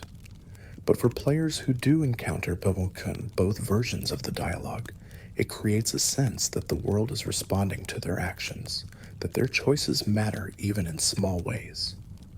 The decision to include this kind of reactive content speaks to a development philosophy that values detail and reactivity even when most players won't see it. Programming alternate dialogue for a single NPC based on whether the player caught or defeated a legendary Pokemon is extra work that produces minimal obvious benefit. Most players will experience only one version of the dialogue and won't know the alternative exists. Yet the developers included it anyway, creating depth and reactivity that rewards thorough exploration and multiple playthroughs. These hidden reactive elements accumulate across Pokemon games, creating worlds that feel more alive and responsive than they might appear at first glance. Not every NPC has dynamic dialogue, and not every choice you make is acknowledged, but enough of them are that the games feel like they're paying attention to what you do. The Giratina dialogue flag in Platinum is just one example of many such details, a small acknowledgement that the game knows what you did and is adjusting itself accordingly. In Pokemon Fire Red and Leaf Green, there's a mechanic related to the V's Seeker item that allows you to re-battle trainers you've already defeated. The V's Seeker can be used repeatedly to check if any trainers in your current area are ready for a rematch, with availability determined by a combination of time, past, and random chance. However, there's a hidden element to how the V's Seeker determines which trainers will be available. Certain trainers have higher or lower priority in the availability calculation, meaning some trainers will offer rematches more frequently than others, even though the game never explains this priority system. The priority system isn't documented anywhere in the game, and most players would assume that trainer availability is completely random or based purely on time. However, data miners have discovered that each trainer has a hidden priority value that affects how often they appear as available for rematches. Trainers with high priority values will show up ready for battle more frequently when you use the V's Seeker, while low priority trainers will rarely be available even if you've been away from the area for a long time. This hidden priority system creates an invisible tier of trainer availability that shapes the player's experience without their knowledge. Players who frequently use the V's Seeker for grinding or money-making will start to notice that they battle certain trainers much more often than others, but they might attribute this to luck rather than realizing it's a designed system. The trainers who appear most frequently become familiar opponents, while low-priority trainers might only be battled once or twice, despite dozens of V's Seeker uses in their area. The choice to implement a priority system rather than purely random availability suggests that Game Freak wanted some control over which trainers players would encounter most frequently during V's Seeker grinding. Perhaps high-priority trainers offer better experience or money, making them more valuable rematches. Or perhaps the system was designed to create variety by ensuring that not every trainer has an equal chance of appearing, preventing the V's Seeker experience from feeling too uniform. Whatever the reason, the hidden priority values create an invisible structure beneath what appears to be a simple random system. In Pokemon Omega Ruby and Alpha Sapphire, there's a feature called DexNav that allows players to search for specific Pokemon in the wild with enhanced abilities or moves. The DexNav shows a silhouette of potential Pokemon in the area and lets you sneak up on them for a chance to encounter species with unusual properties. However, The DexNav also includes a hidden level system that tracks how many times you've encountered each species, with higher levels unlocking better potential Pokémon with improved IVs, hidden abilities, and egg moves. The DexNav level system isn't explained clearly in the game, and many players use the feature without realizing that their searches are becoming more effective the more they use it. Each successful encounter with a species increases your DexNav level for that Pokémon, gradually improving the quality of future encounters. At high DexNav levels, you can consistently find Pokémon with perfect IVs in multiple stats, hidden abilities that are normally very rare, and egg moves that would typically require breeding to obtain. This turns the DexNav into a powerful tool for players who understand how it works, but a mediocre feature for those who don't. The lack of clear explanation creates a knowledge gap between players who research mechanics online and those who rely only on in-game information. Players who understand DexNav levels can use the feature to hunt for competitive ready Pokémon with excellent stats and rare abilities. Players who don't understand the system might use the DexNav casually without realizing they're missing out on its full potential. This knowledge gap is common in Pokémon games, where many powerful mechanics exist but aren't clearly explained, creating an information hierarchy where knowledgeable players have significant advantages. The DexNav level system represents a trend in modern Pokémon games toward complex, layered mechanics that reward deep engagement and research. Simple surface-level use provides basic benefits, but understanding the underlying systems unlocks much more powerful applications. This design encourages players to engage with online communities, guides, and data mining resources to learn how features truly work. For some players, this research and optimization is part of the fun. For others, it's frustrating to discover they've been using features inefficiently because the game didn't explain them properly. In Pokémon Mystery Dungeon Explorers of Sky, there's a hidden mechanic related to how wondermail missions are generated that can occasionally produce impossible or glitched missions. Wondermail allows players to share missions with others by exchanging codes, with each code representing a specific dungeon objective. However, the code generation system sometimes produces missions with parameters that can't actually be completed, such as requesting an item that doesn't exist in the specified dungeon or asking you to recruit a Pokémon that never appears in that location. These impossible missions can be accepted and attempted, but completion is impossible because the specified goal doesn't exist. Players who receive impossible wondermail codes might spend hours searching for the required item or Pokémon without realizing the mission is broken.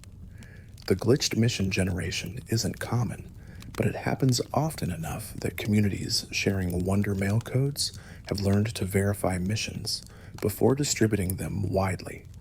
Some impossible missions have become infamous in the Mystery Dungeon community, known broken codes that circulated before players realized they couldn't be completed.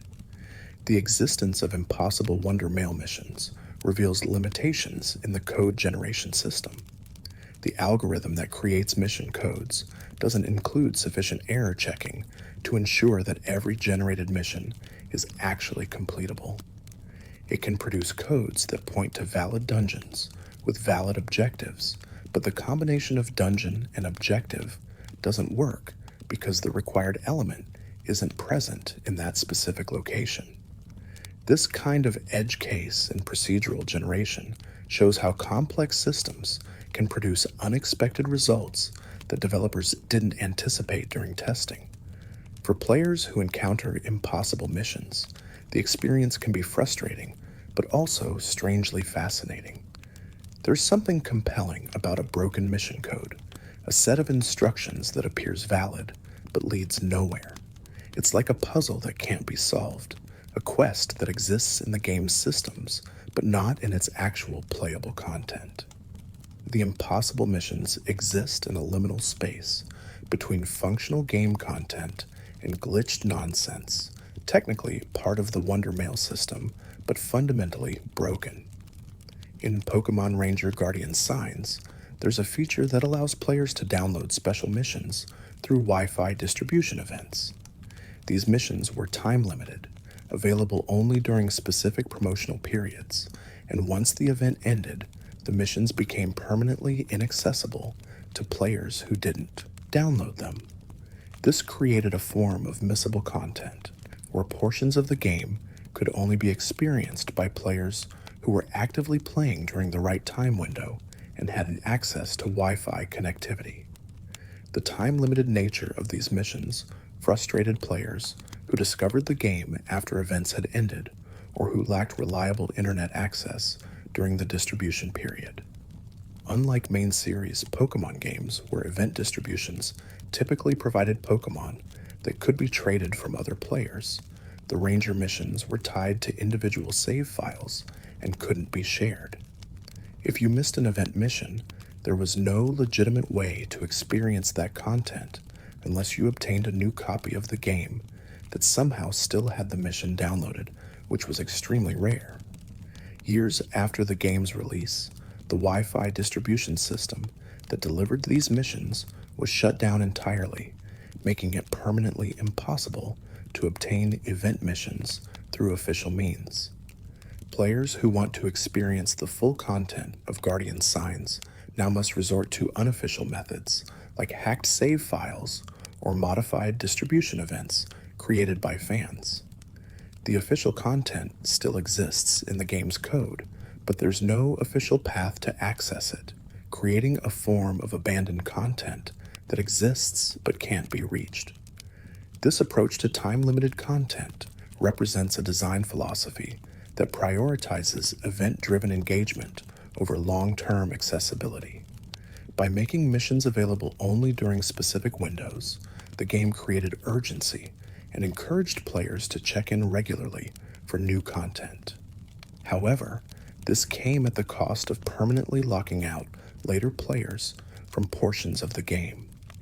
The balance between creating timely events and ensuring lasting accessibility is difficult, and Guardian Signs leaned heavily toward the former, resulting in a game where significant content is now functionally lost to time for most players. As we drift a little deeper into this topic, we encounter questions about preservation and access. When game content is time-limited and tied to online services that eventually shut down, what happens to that content? Is it lost forever, or does the community have a right to preserve it through unofficial means?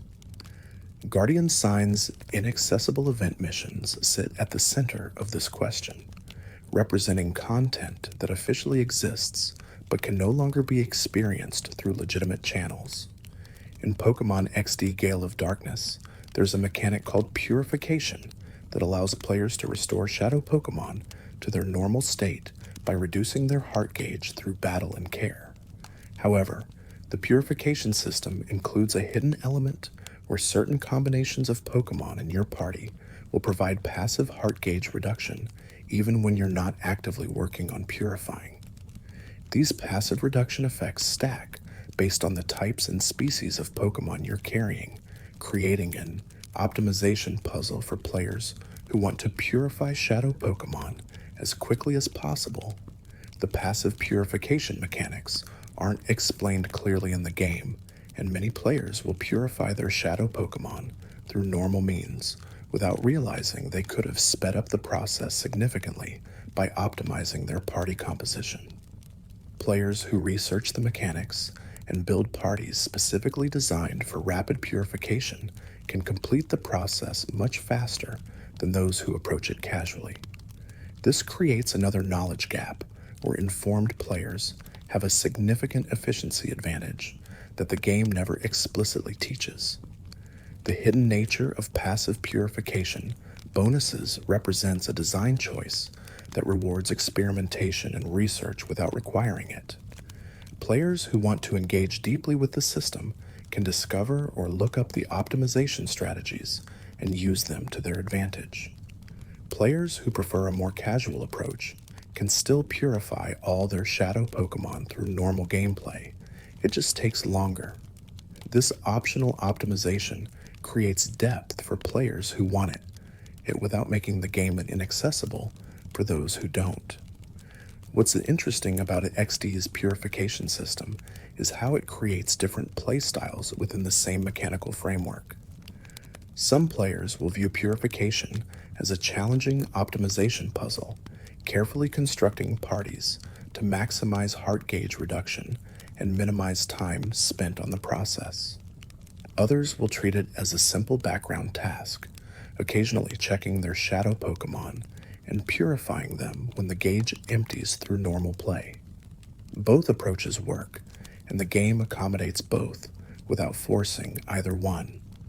In Pokemon Conquest, there's a mechanic related to warrior Pokemon link percentages that determines how well a warrior and Pokemon work together in battle. Higher link percentages provide stat bonuses and improved performance, while lower percentages result in weaker combinations.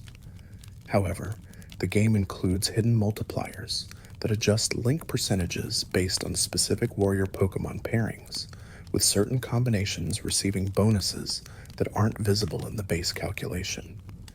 These hidden bonuses can make unexpected pairings surprisingly effective, or explain why certain obvious combinations don't work as well as anticipated. The hidden link bonuses create a layer of complexity beneath the visible percentage system. A pairing that shows 90% link might actually perform better or worse than expected due to hidden multipliers that aren't displayed anywhere in the game's interface. Players who rely solely on visible link percentages might make suboptimal team-building decisions, while players who understand the hidden bonuses can construct more effective combinations. This hidden complexity rewards deep system knowledge, but can frustrate players who feel like they're being misled by the visible stats. Conquest's decision to include hidden link bonuses without explaining them represents a design philosophy that values discovery and experimentation. The game could have simply displayed the final modified link percentage. After all, bonuses are applied, giving players complete information to make decisions. Instead, it shows only the base percentage and leaves players to discover through testing that certain combinations perform differently than the numbers suggest. This approach creates mystery and encourages experimentation, but it also reduces transparency in a system where players are trying to make informed, strategic choices. The tension between hidden complexity and player information is a recurring theme in Pokemon game design. Many mechanics include hidden elements that aren't explained or displayed, creating knowledge hierarchies where informed players have advantages. Whether this approach enhances or diminishes the experience depends largely on individual player preferences.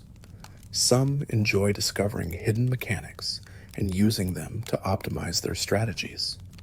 Others prefer complete information and find hidden mechanics frustrating or unnecessarily obscure.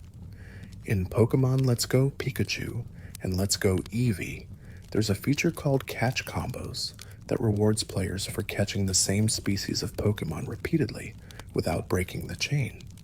Higher catch combos increase the chances of encountering rare Pokemon and shinies, with the bonuses maxing out at a combo of 31 catches. However, the game includes several hidden ways to break your combo that aren't clearly explained, leading to frustration when long chains break unexpectedly due to actions players didn't realize would reset their progress. The most common unexpected combo breaker is encountering a different species than the one you're chaining.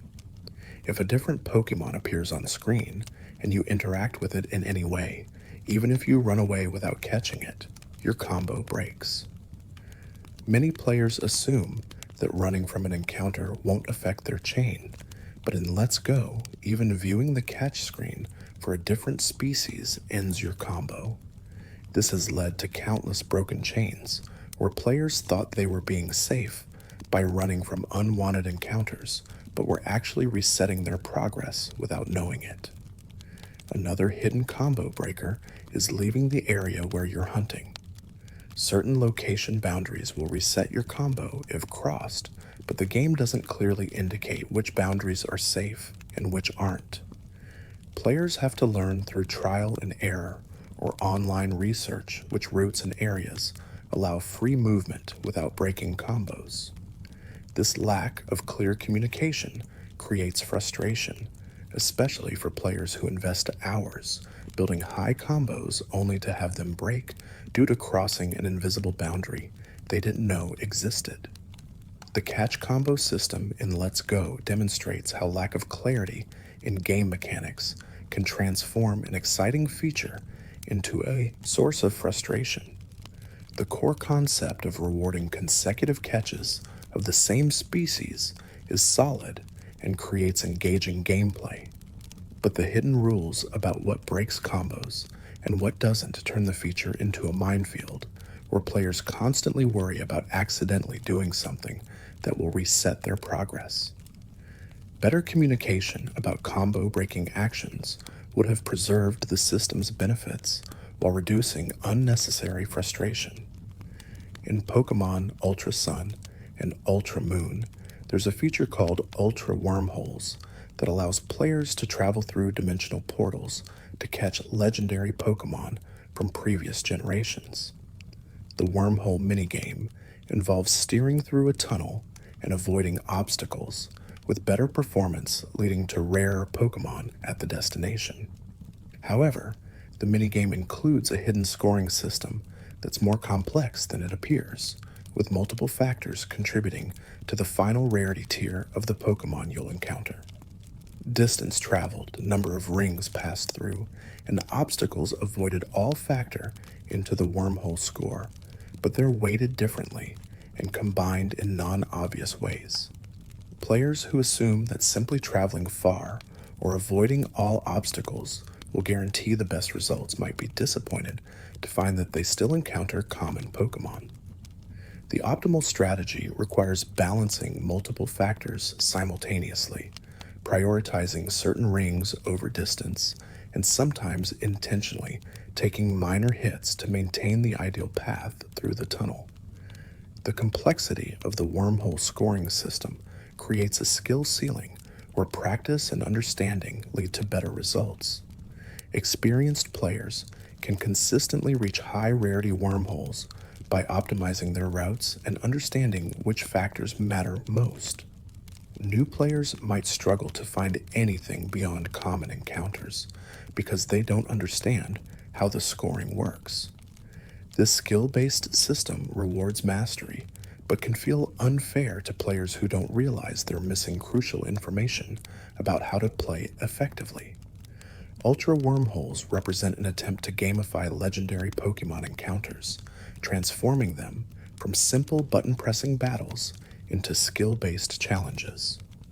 The approach is creative and adds replay value to legendary hunting, but the lack of clear explanation about scoring mechanics creates unnecessary barriers to entry. A more transparent scoring display or better tutorial information could have preserved the skill-based challenge while making the system more accessible to players who don't research optimal strategies online. In Pokemon Stadium for the Nintendo 64, there's a peculiar inconsistency in how certain moves are animated compared to their Game Boy counterparts. The move Earthquake, for example, creates a dramatic shaking effect in Stadium where the entire battlefield tilts and rocks, with pieces of terrain visibly crumbling. This theatrical representation makes Earthquake feel powerful and devastating in a way the simple Game Boy text descriptions never could.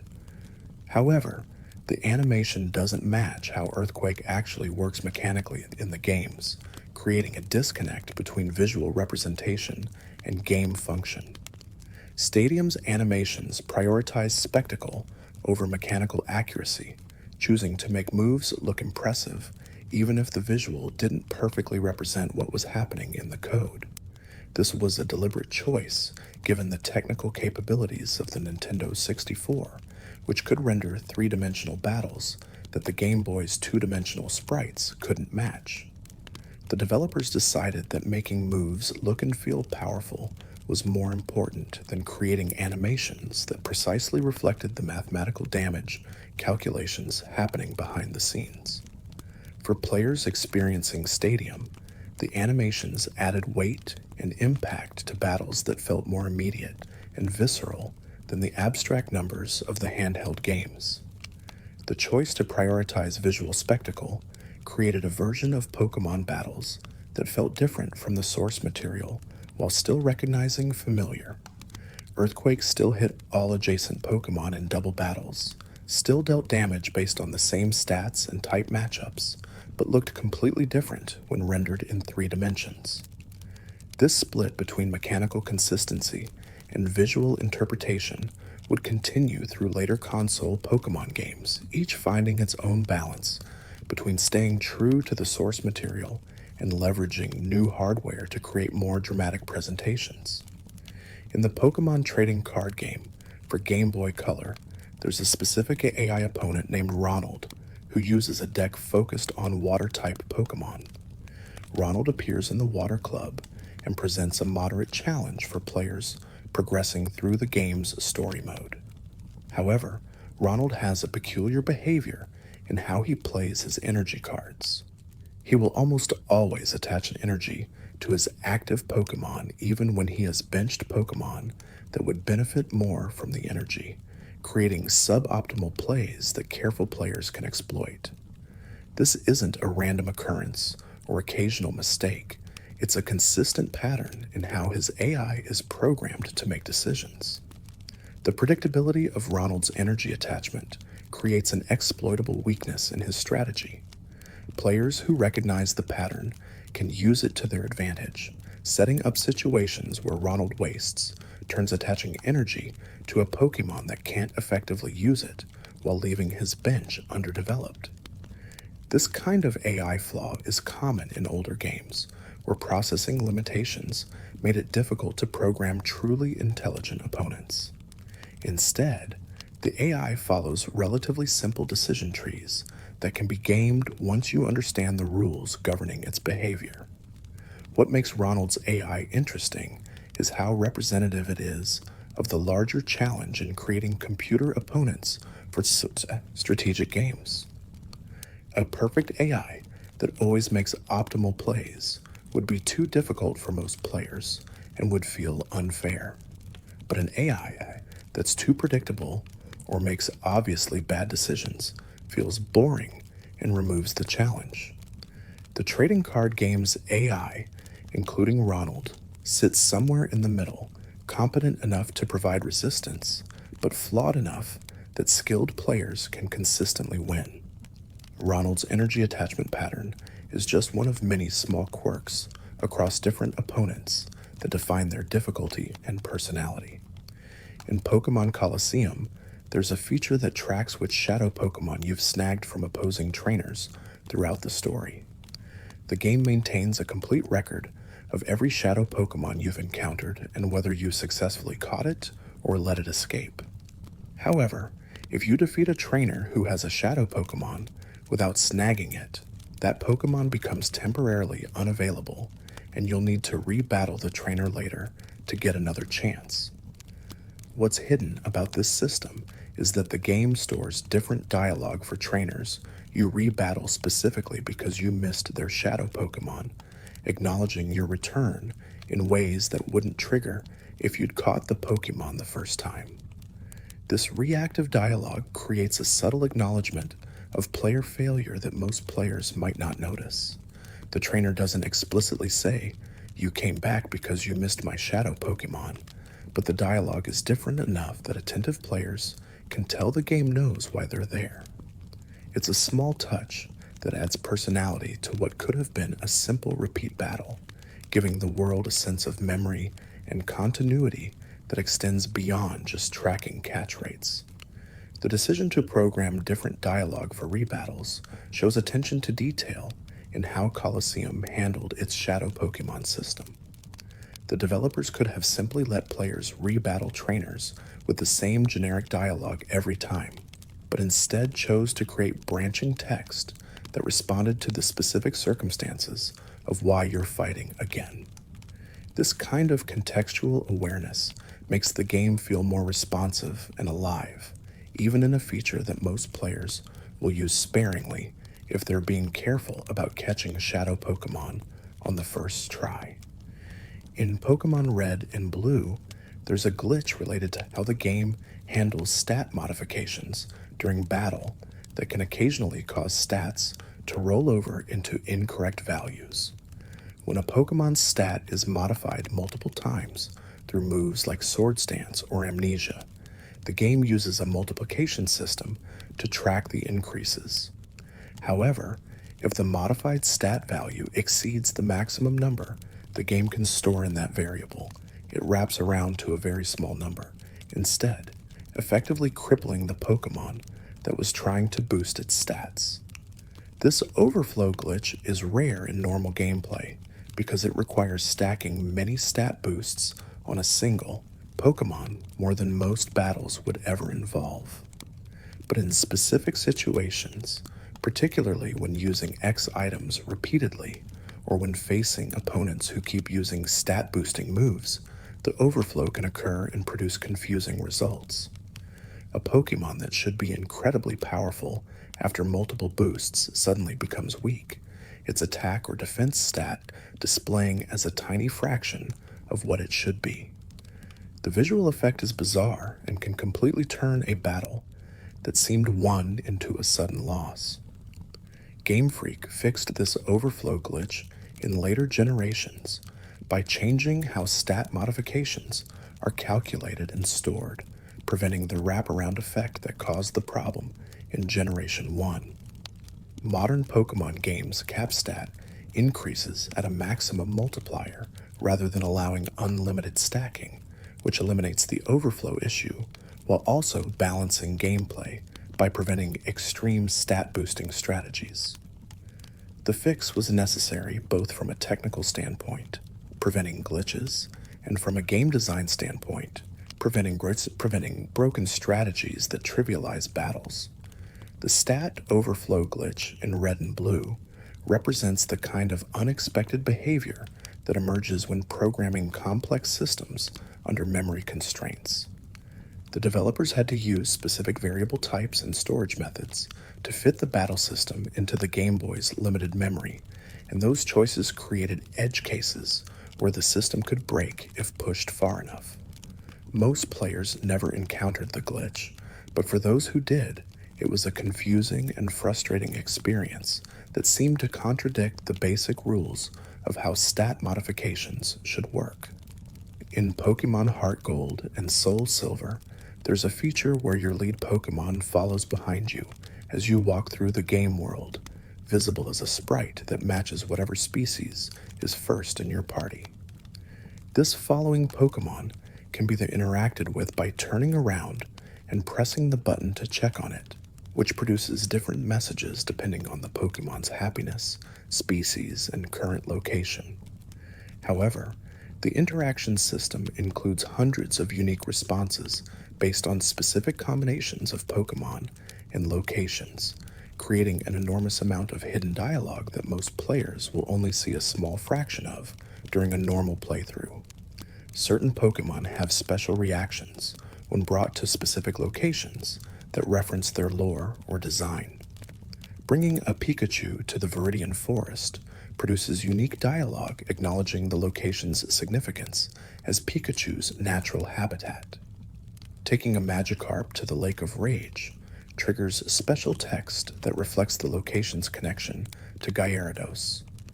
These contextual responses add depth to the following Pokemon feature, making it more than just a visual novelty by connecting Pokemon to places in ways that feel meaningful and intentional. The sheer number of unique interaction messages in Heart Gold and Soul Silver reveals how much effort went into making the following Pokemon feature feel personal and varied. Instead of recycling the same generic messages for every species, the developers wrote specific dialogue for different Pokemon types, personalities, and locations.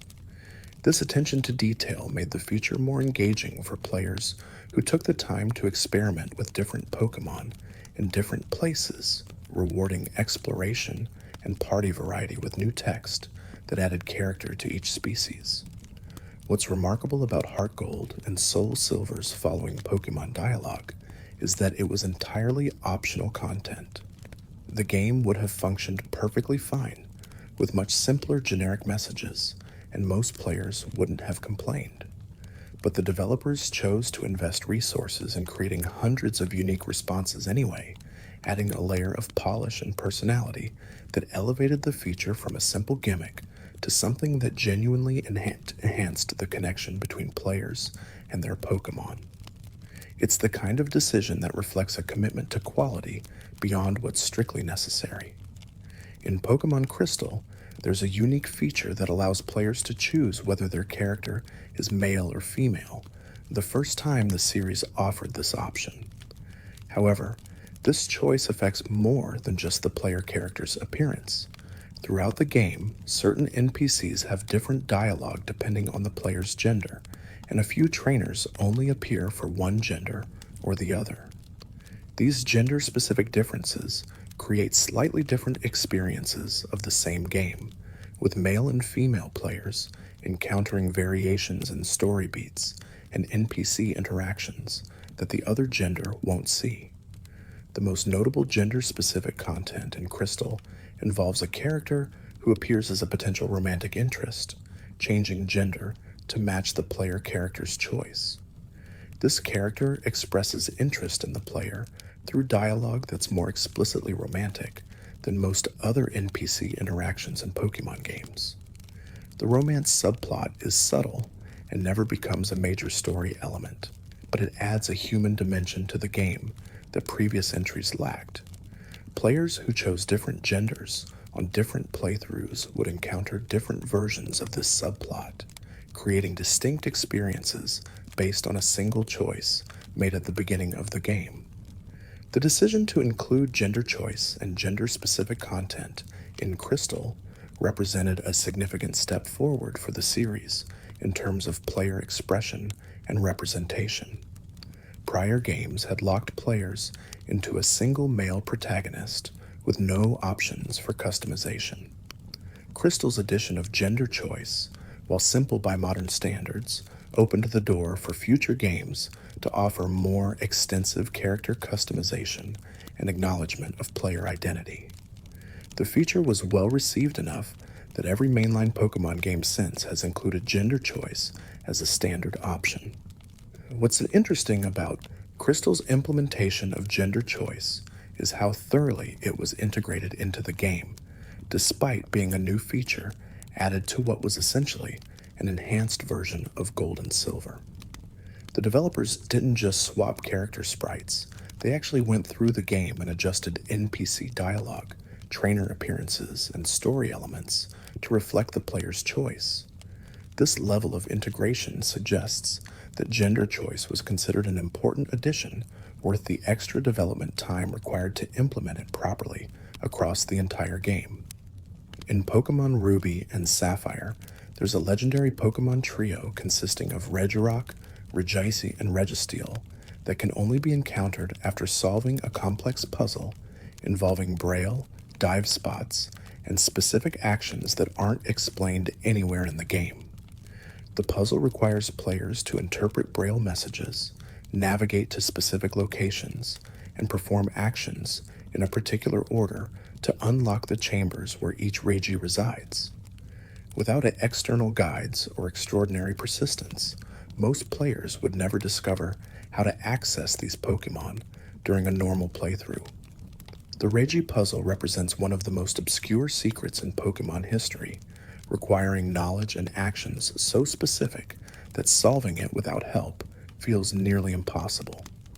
Players need to know Braille or have access to a translation guide, understand that certain rock formations can be interacted with in specific ways, and piece together cryptic clues spread across multiple locations.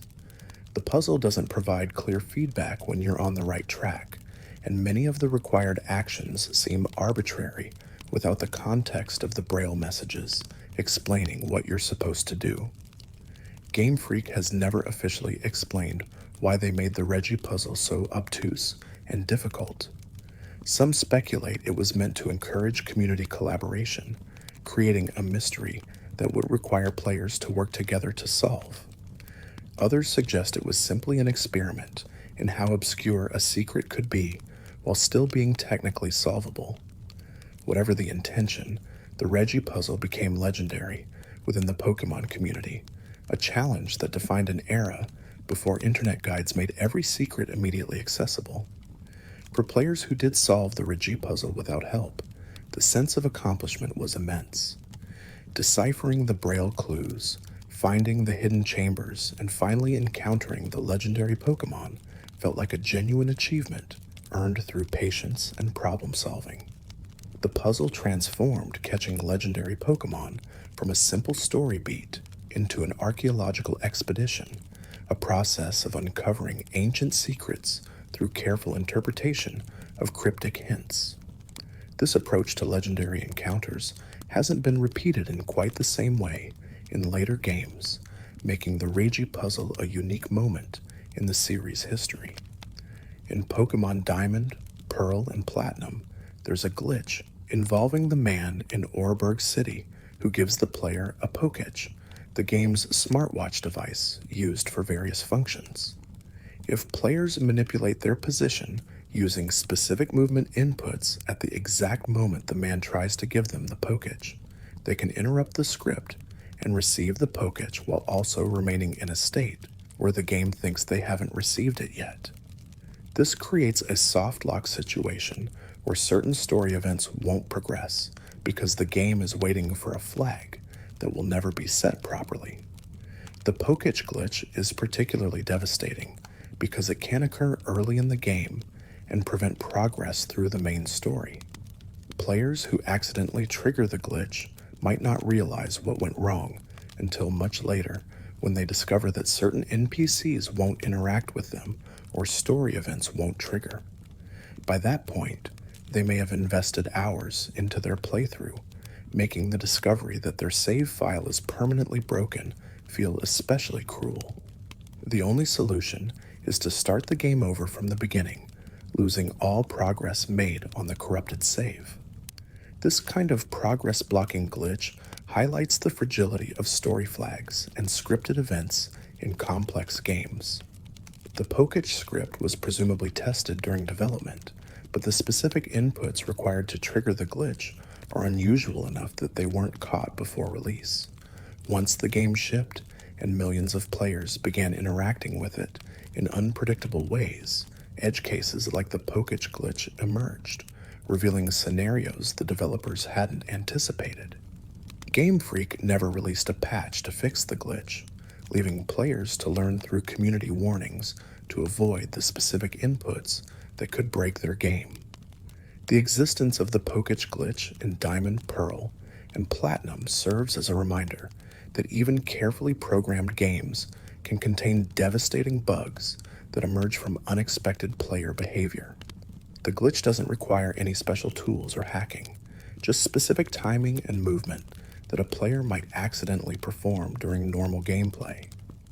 For the unlucky players who triggered it without knowing what they were doing, the glitch transformed a positive moment in the game, receiving a useful tool into the beginning of a broken save file that couldn't be repaired.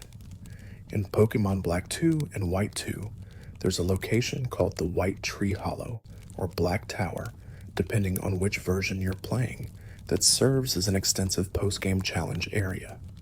These areas consist of multiple floors filled with high-level trainer battles, with the difficulty increasing as you progress upward through the tower or downward through the hollow. However, hidden within these locations is a rare encounter system where certain floors can spawn legendary Pokemon from previous generations as extremely rare wild encounters. The legendary encounters in White Tree Hollow and Black Tower are so rare that many players who complete the entire area never see a single one. The encounter rate is deliberately set extremely low, making these legendary appearances more of an urban legend than a reliable hunting method. Players who do encounter legendaries in these areas often can't believe what they're seeing, wondering if they've stumbled onto a glitch or hacked content. But the encounters are legitimate, just extraordinarily rare, programmed into the game as ultra-rare surprises for the most persistent players. What makes these legendary encounters particularly interesting is that they don't replace the more common methods of obtaining these Pokémon. Most of the legendaries that can appear in White Tree Hollow and Black Tower are also available through other means, either as post-game roaming encounters or through special events. The Tower and Hollow encounters exist as an alternate path, a stroke of luck that might allow a player to catch a legendary they were planning to hunt through more reliable methods. This redundancy suggests the encounters were added as a bonus feature rather than as the intended way to obtain these Pokémon. The existence of ultra-rare legendary encounters in Black 2 and White 2 reflects a design philosophy that values surprise and unpredictability in post-game content. Not every reward needs to be guaranteed or easily obtainable. Sometimes the most memorable experiences come from unexpected moments when something incredibly rare happens without planning or preparation. The Tower and Hollow legendary encounters embody this philosophy, creating the possibility of amazing surprises for players who happen to be in the right place with the right luck. As we drift a little deeper into this topic, we see how Pokémon games have consistently included content that most players will never experience. Rare encounters, hidden dialogue, obscure puzzles, and glitched behaviors all exist in the margins of normal gameplay, creating layers of discovery for players willing to look deeper. These hidden elements don't fundamentally change the core experience of playing through the story and catching Pokémon, but they add texture and depth to the games that reward curiosity and persistence. In Pokémon Emerald, there's a cloning glitch involving the Battle Tower that allows players to duplicate Pokémon and items through careful timing of save file manipulation. The glitch requires depositing Pokémon into the PC, saving the game at a specific moment during the Battle Tower challenge, then turning off the console before the save completes. If executed correctly, this creates a save file that contains both the deposited Pokémon in the PC and the same Pokémon still in the player's party, effectively duplicating them along with any items they're holding. The Battle Tower cloning glitch became widely known in the Pokémon community and was extensively used by players who wanted to duplicate rare Pokémon or valuable items without trading.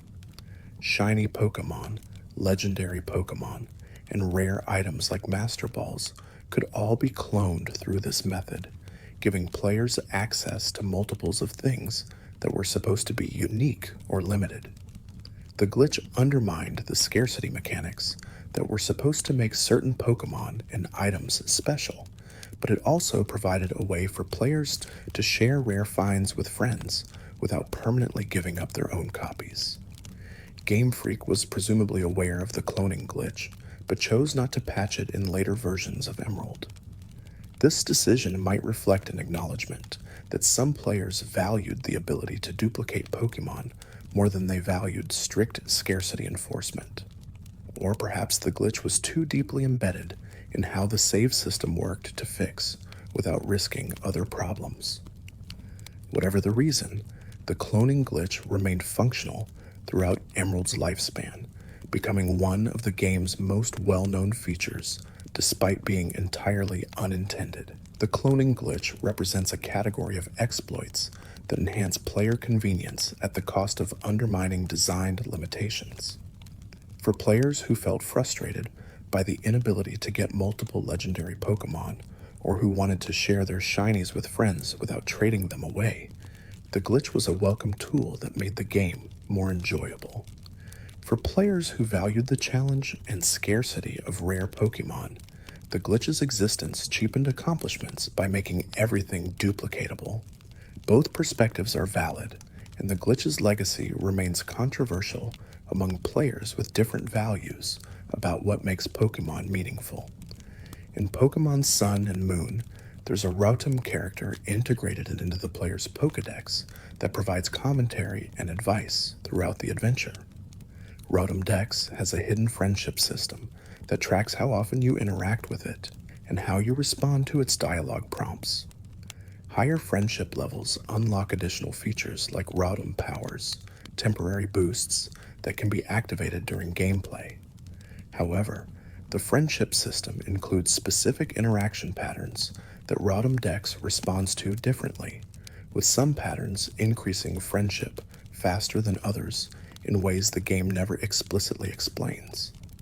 The optimal way to raise Rotom Dex friendship involves interacting with it at specific intervals and responding to its questions in particular ways, but this information isn't provided in-game.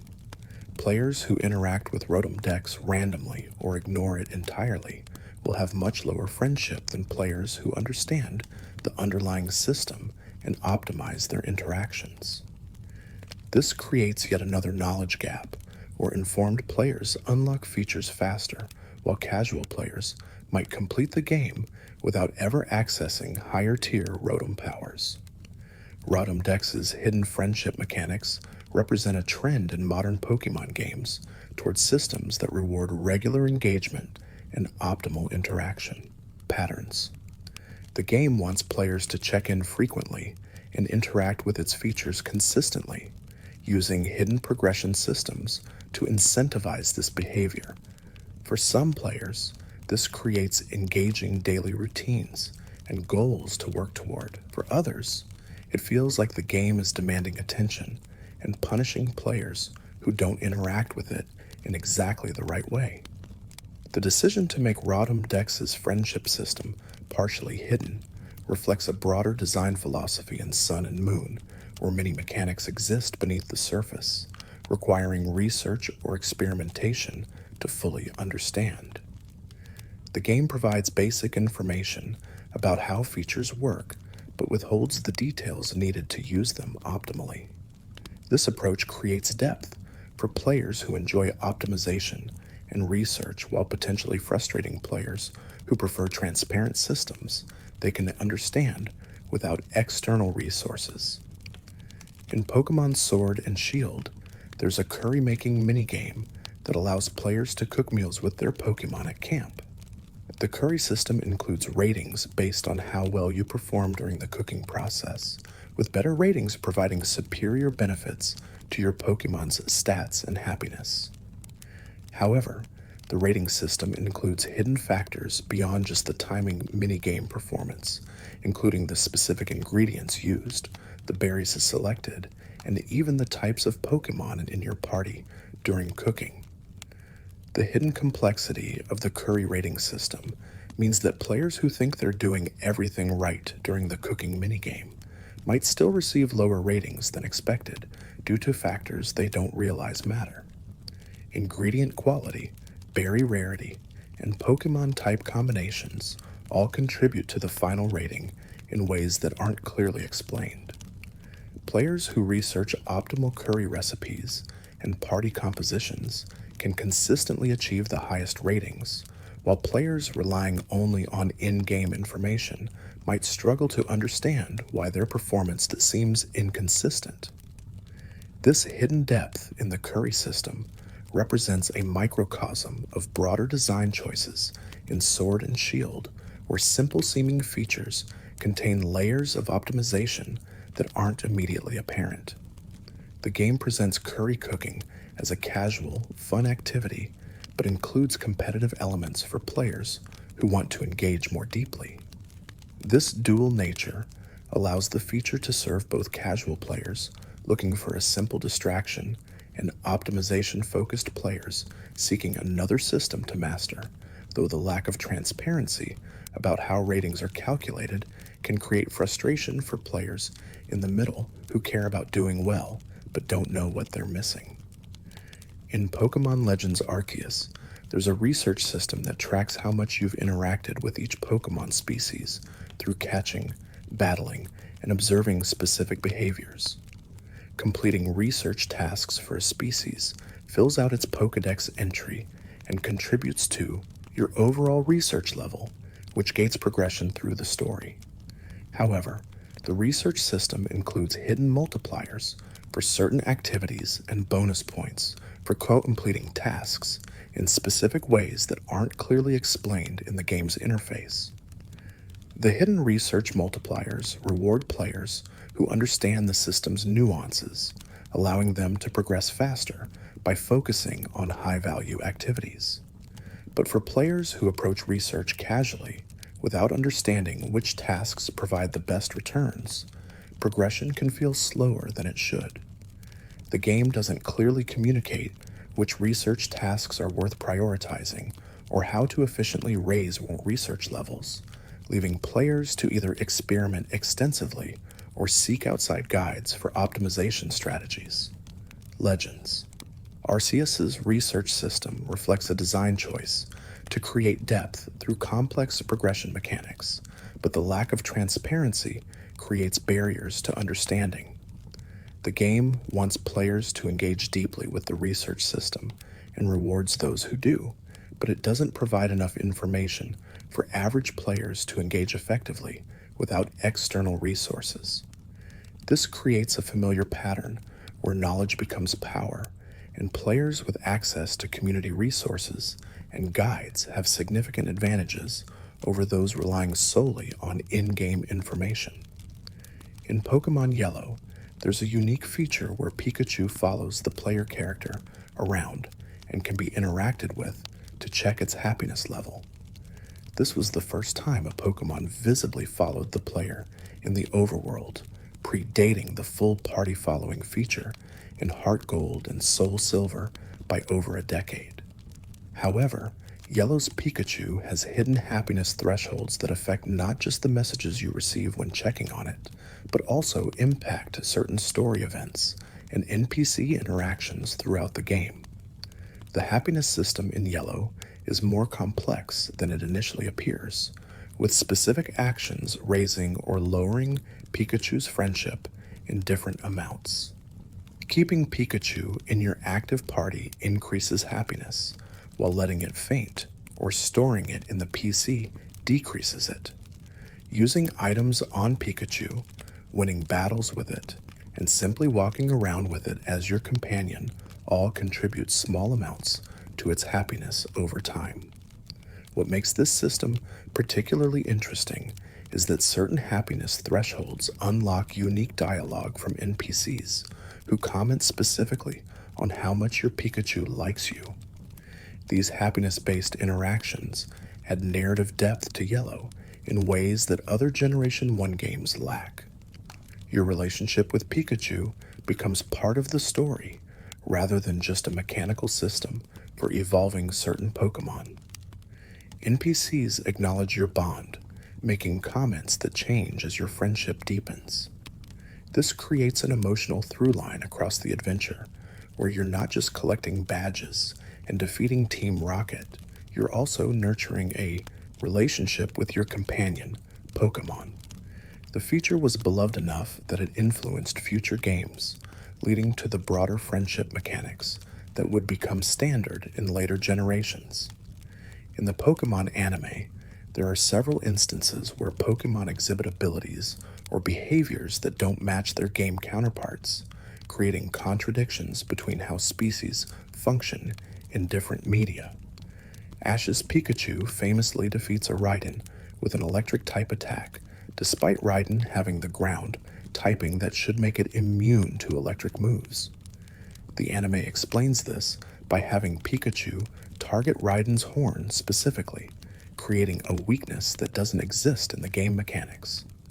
These anime-exclusive interactions have occasionally influenced game design in subtle ways, with later games sometimes referencing or incorporating concepts that originated in the show. The relationship between the anime and games has always been complex. with each influencing the other while maintaining separate continuities and rules. The anime needs to create dramatic battles that are visually interesting and emotionally engaging, which sometimes requires bending or breaking the game's mechanical rules. Meanwhile, the games need to maintain consistent systems that work across hundreds of Pokemon and thousands of potential battle scenarios. This tension between dramatic storytelling and mechanical consistency creates two distinct versions of the Pokemon world that share aesthetics and characters, but function according to different underlying principles. For players who experience both the games and anime, these contradictions can be confusing or frustrating. A child who watches Pikachu defeat ground types on TV might expect the same to work in their game, only to discover that the rules are different. However, for most fans, the contradictions are simply accepted as part of how different media interpret the same source material. The anime tells stories, the games provide interactive experiences, and while they share a foundation, they don't need to be mechanically identical to both be valid interpretations of the Pokemon world. In Pokemon Ruby and Sapphire, there's a weather system that affects certain routes and areas, with rain, harsh sunlight, or sandstorms appearing based on the player's location. However, one route in particular, Route 119, has weather that changes based on in-game time rather than being fixed like other weather-affected areas. During morning hours, the route experiences rain, but in the afternoon, the weather clears to normal conditions.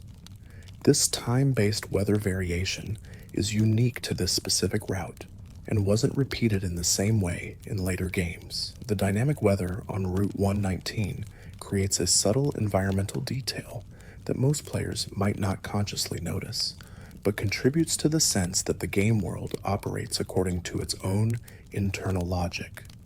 The fact that weather can change based on time suggests a living world where conditions shift naturally rather than remaining static. For players who pay attention to these details, the time-based weather adds another layer of immersion, making the routes feel less like static game levels and more like real places with their own atmospheric patterns. Game Freak has experimented with dynamic weather systems throughout the series, with some games featuring more elaborate implementations than others. The Hoenn region's weather patterns in Ruby and Sapphire were relatively simple, but they established a foundation that would be expanded in later generations. By the time of Sword and Shield's wild area, weather had become a central gameplay element that rotated on a daily basis and significantly affected which Pokemon could be encountered. The time-based weather on Route 119 in Hoenn represents an early step in this evolution toward more dynamic environmental systems. In Pokemon Fire Red and Leaf Green, there's a hidden mechanic involving the TCG, an item that provides tutorial information about various game systems. The TCG can be accessed from the Key Items pocket and plays short instructional videos about catching Pokemon, using items, and the understanding status conditions. However, the TCG includes content that changes based on your progress through the game, with new tutorials becoming available as you unlock new features and mechanics. This progressive tutorial system isn't clearly explained, and many players never realize that new content appears in the TCG as they advance through the story. The hidden progressive nature of the TCG's content reflects a tutorial design philosophy where information is provided when it becomes relevant rather than all at once at the beginning of the game. This approach prevents overwhelming new players with too much information before they need it, instead gradually introducing concepts as they become important. However, the lack of notification when new TCG content unlocks means that players who checked it once early in the game might never think to check again later, missing tutorials that could have helped them understand newer mechanics. The TGTV represents an attempt to integrate tutorial content into the game world in a way that feels optional and player-driven rather than forced. Players who want help can access the tutorials whenever they need them, while players who prefer to figure things out independently can ignore the feature entirely. This optional approach to tutorials became more common in later Pokemon games, which increasingly featured help systems that could be accessed on demand rather than mandatory tutorial sequences that interrupted gameplay. In Pokemon Platinum, there's a feature called the Battle Recorder that allows players to save videos of their battles and share them with others through Wi-Fi. However, the Battle Recorder has a hidden limitation where recordings can only be saved if the battle meets certain criteria related to length, number of turns, and types of moves used. Battles that are too short, too long, or involve certain glitches or unusual circumstances won't be recordable, with the game simply displaying an error message without clearly explaining why the recording failed. The hidden recording restrictions create frustration for players who want to save particularly impressive or unusual battles, only to discover they can't because some invisible threshold wasn't met. A player might have an amazing battle that they want to preserve and share, but if it lasted too many turns or involved a move that the recording system doesn't handle properly, it becomes impossible to save. This turns what should be a straightforward feature into something unpredictable, where whether you can record a battle depends on factors you can't control or anticipate. The Battle Recorder's limitations reflect the technical challenges of implementing video recording features in games before modern streaming and capture technologies became standard. The system had to compress battle data into a small enough format to be shared over Nintendo Wi-Fi connection, which meant excluding certain edge cases that would have made files too large or complex. While these restrictions made sense from a technical standpoint, the lack of clear communication about what could and couldn't be recorded made the feature feel unreliable and frustrating for players who wanted to use it. Thanks for watching. If you felt calm wandering through these soft moments, there's another video on the left of your screen. Maybe let it play as you settle in. It might guide you into an even deeper rest.